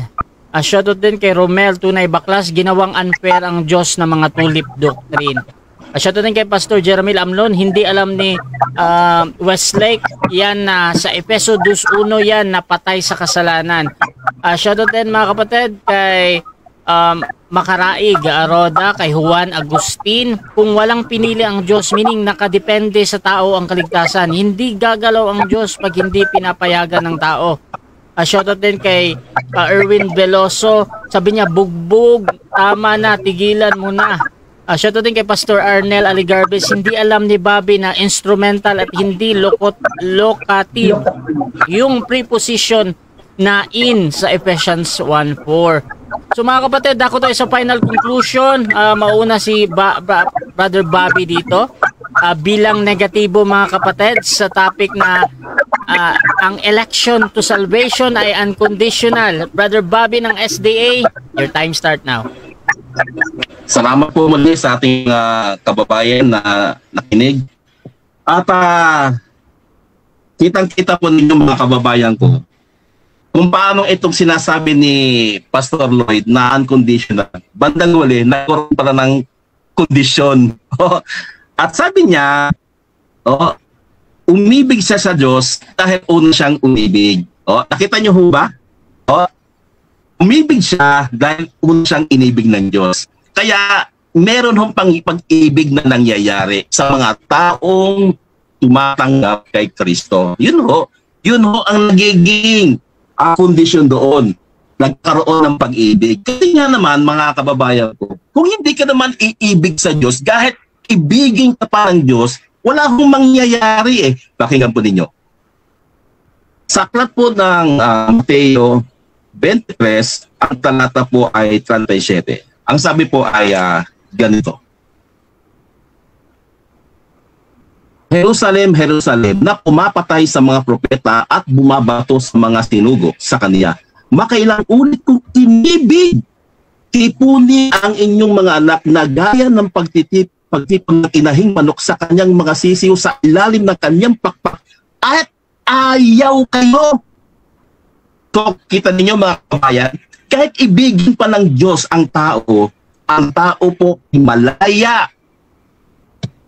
Magaya siya sa kanyang pasya kung iibigin ba siya o hindi. Kaya isang malaking kalokohan po yun, mga kababayan ko. Napasta't inibig siya ng Diyos, iibig na rin yung inibig niya. Mali ho yun. Kasi kung totoo yun, di ibigin niya na ang lahat para ang lahat umibig sa kanya. Diba? Kaya nga sinasabi ko, pag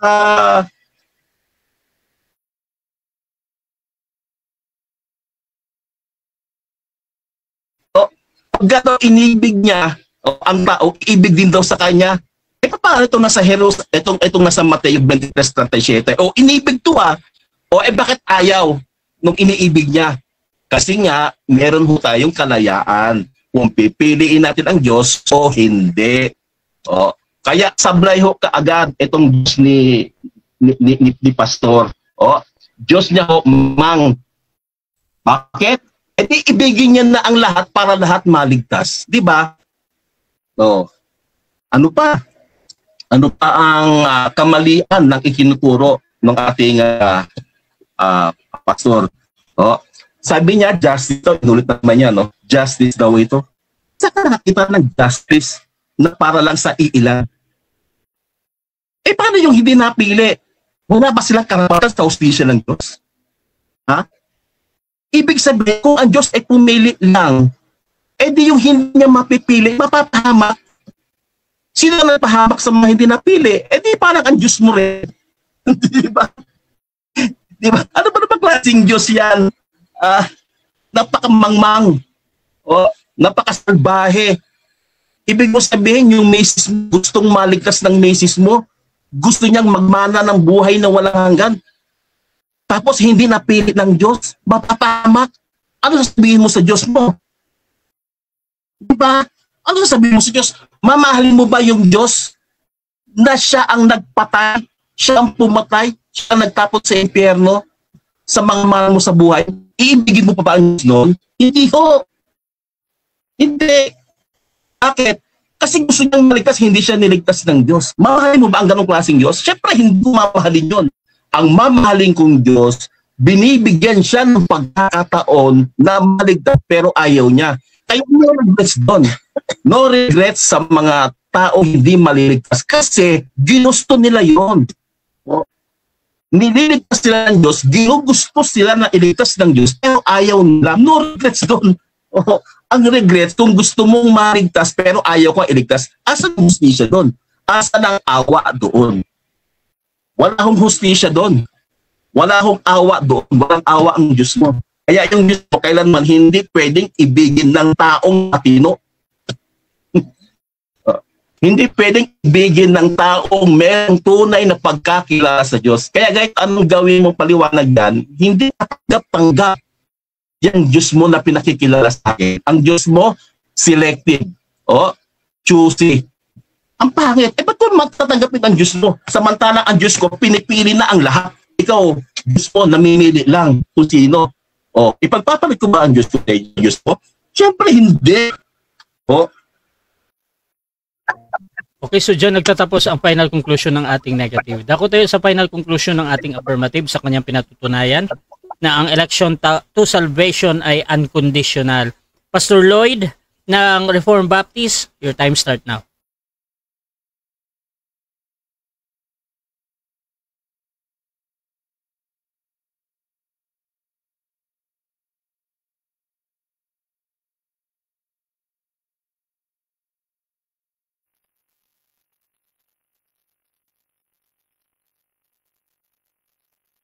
So, kanina pa po natin naririnig, Brother Asya, nandiyan na ba?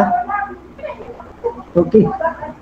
So, kanina pa po natin naririnig yung mga patutsada ng aking katunggali na ang Diyos ay salbahe, ang Diyos ay tsusi, ang Diyos ay mangmang, ang Diyos ay hindi hustisya dahil meron siyang pinili.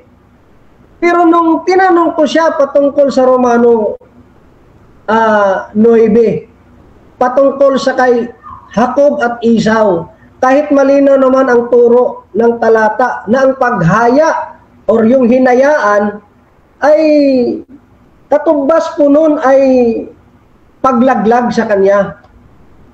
At yung pag sinabi mong kinapuutan ng Diyos, yun po ay malinaw na nagpapakita na hindi siya pinili ng Diyos. Pero para sa kanya, ay hindi ito nagpapatunay sa kaligtasan ng tao. Pwede ka bang maglingkod sa Diyos kung hindi niya ka una ililigtas? Di ba kailangan una ililigtas ka muna? Bago ka maglingkod sa Kanya, kung sino ang pipiliin ng Diyos na maglingkod sa Kanya, ayun po si Jacob.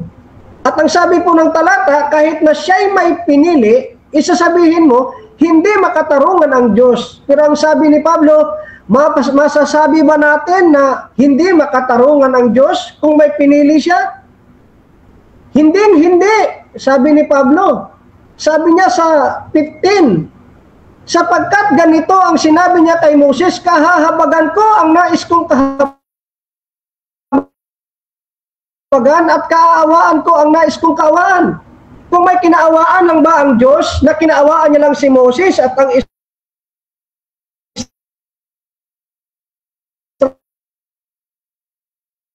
Israelita, at hindi lahat ng tao, hindi ba matuwid ang Diyos? Ayon po yan sa talata, kakaawaan lang ng Diyos.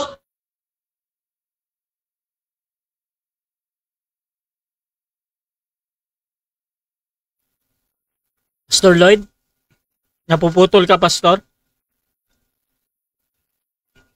Pastor Lloyd, ayan, out. Isintayin natin si Pastor Lloyd na makabati. Ayan. So Lloyd, proceed ako, kapatid. Sige, Pastor. Naputol. Oo. Yung time ko na lang. Oo, proceed. Time resume, Pastor. So, hindi lang po yan. Mayroon pong pinili ang Diyos. At dito mababasa sa Romano 9:12 ang sabi ay, ipinakikilala ng Diyos na ang kanyang pagpili ay ayon sa sarili niyang layunin at hindi batay sa gawa ng tao. Bakit ang tao umibig sa Kanya? Bakit ang tao sumampalataya sa Kanya?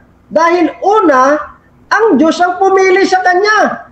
Ang posisyon ko, nasabi ko, pinili ko at inibig ang Diyos, yan ay resulta, hindi po yan dahilan. Bakit ako pinili ng Diyos? Magkaiba po yan. So dito, makikita natin sa talata, mayroong 2 anak si Rebecca. Kahit wala pang nagawa, may pinili na ang Diyos ayon sa kanyang layunin at hindi sa gawa ng kanyang mga anak. At hindi lang yan, sapagkat nasusulat sa verse 17, sinasabi niya sa hari ng Ehipto, ginawa kitang hari upang ipapakita ko ang aking kapangyarihan at ipahayag ang aking buong pangalan sa buong daigdig. So kung may rason man, bakit po hindi niligtas ng Diyos si Paraon? Dahil gustong ipakita ng Diyos ang kanyang kapangyarihan, hindi lang para sa mga Diyos-Diyosan ng Ehipto, kundi para ipakita niya na siya'y may kakayanan kung sino man ang gusto niyang piliin at kanyang kaawaan. So, malinaw na makikita natin dito na may kinaawaan ang Diyos, na may pinili ang Diyos, na may inibig ang Diyos. Hindi lahat. Dahil kung lahat ay kanyang inibig, kinaawaan, imalamang ang Paraon at ang Ehiptohanon ay maliligtas. Tapos nung binalikan ko siya sa Ephesians chapter 1 verse 4, ang tao daw ay pinili ayon sa kanya dahil ako dahil naniniwala na ang sentro ay ang tao. Mali ka po doon. Ang instrumental na ginamit po doon ay si Kristo, hindi po locative. Bakit tayo pinili ng Diyos? Sa pamamagitan ng kanyang anak, at yan ang kaganapan kung paano niya tayo ililigtas ng kanyang pinili ay kanyang ililigtas sa pamamagitan ni Kristo.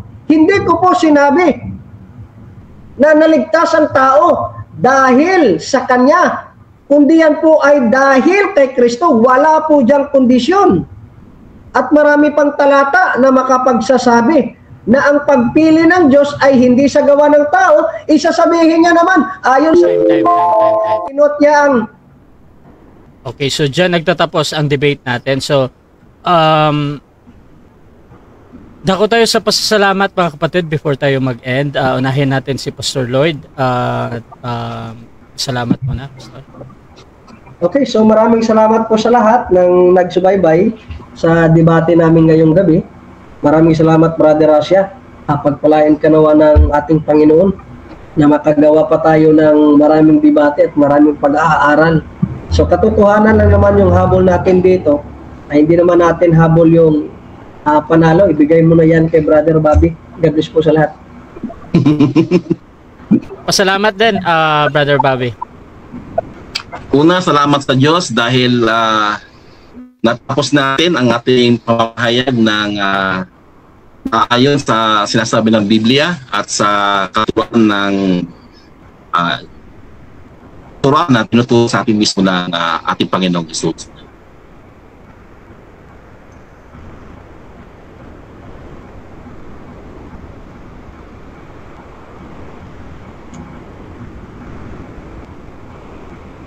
Bro, napupul ko bro.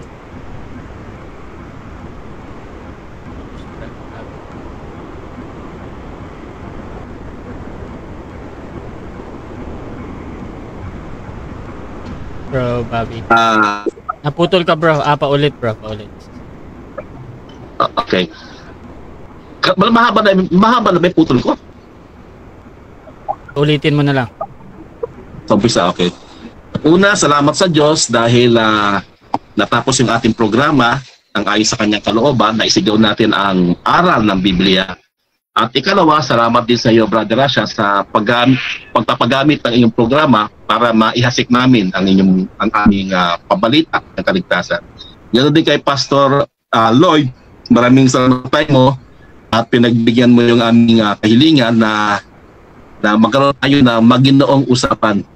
Ganoon din sa ating mga tagapakinig, pabor man kayo sa akin o laban, ay salamat sa inyo pong pagbibigay ng panahon sa akin. Kay Brother Erwin Ditos, good evening sa iyo. At kay Pastor Amlod, good evening din sa iyo. At kay Brother Ray Bida pala, siya yung aking teammate ngayon. Siya yung nagbibigay ng advice. At sa aking buong team, nandyan yung yung buong team ko, yung mga nagko-comment, yung buong team yan. Lahat na nagko-comment doon sa programang ito, team member ko ho kayo. Sumisilip ho ako doon kung ano magandang comment na pwede ko rin ma-share sa programang ito. So muli, maraming salamat sa iyo, Brother Rasha, at sa iyo, Pastor Lloyd, at sa ating mga nakinig at mga naging kasama ko sa programang ito.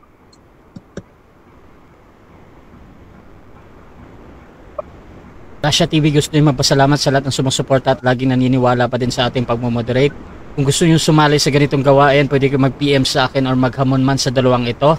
Nandito si Pastor Lloyd na talaga namang napakarami niyang schedule sa akin. So maraming salamat sa pagtitiwala. At dito din si Brother Bobby, mga kapatid. bihirang-bihira makipag-debate, pero pwede nyo siyang baka po pwede na meron kayong ma-debate din kay Brother Bobby. So pwede niyo akong gamitin as mediators yung pag-usap, basta sumasang-ayon lang kayo sa lahat ng patakaran dito sa Russia TV. So maraming salamat mga kapatid. Please subscribe yung ating YouTube channel, Russia Debate mga kapatid, at yung aking Facebook, Russia Vista. At dito din sa dalawang ito, si Brother Bobby, meron siyang mga post, nakalink naman yung pangalan niya dyan, dyan din si Pastor Lloyd. So pwede kayo magsuri sa kanilang mga pananampalataya. So maraming salamat mga kapatid. This is Admin Russia ng Russia TV, and we're out.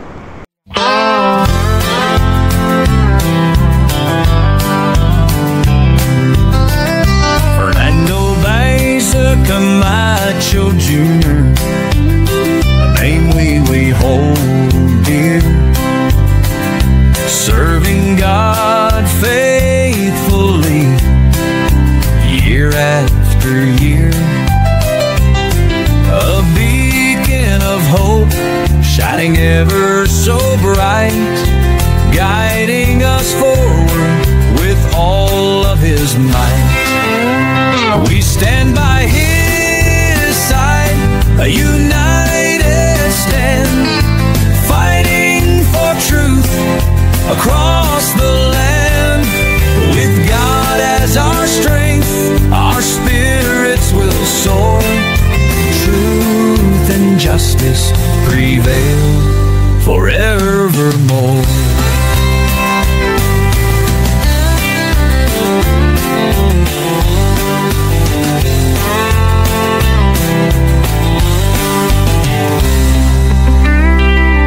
We stand by His side, a united stand, fighting for truth across the land.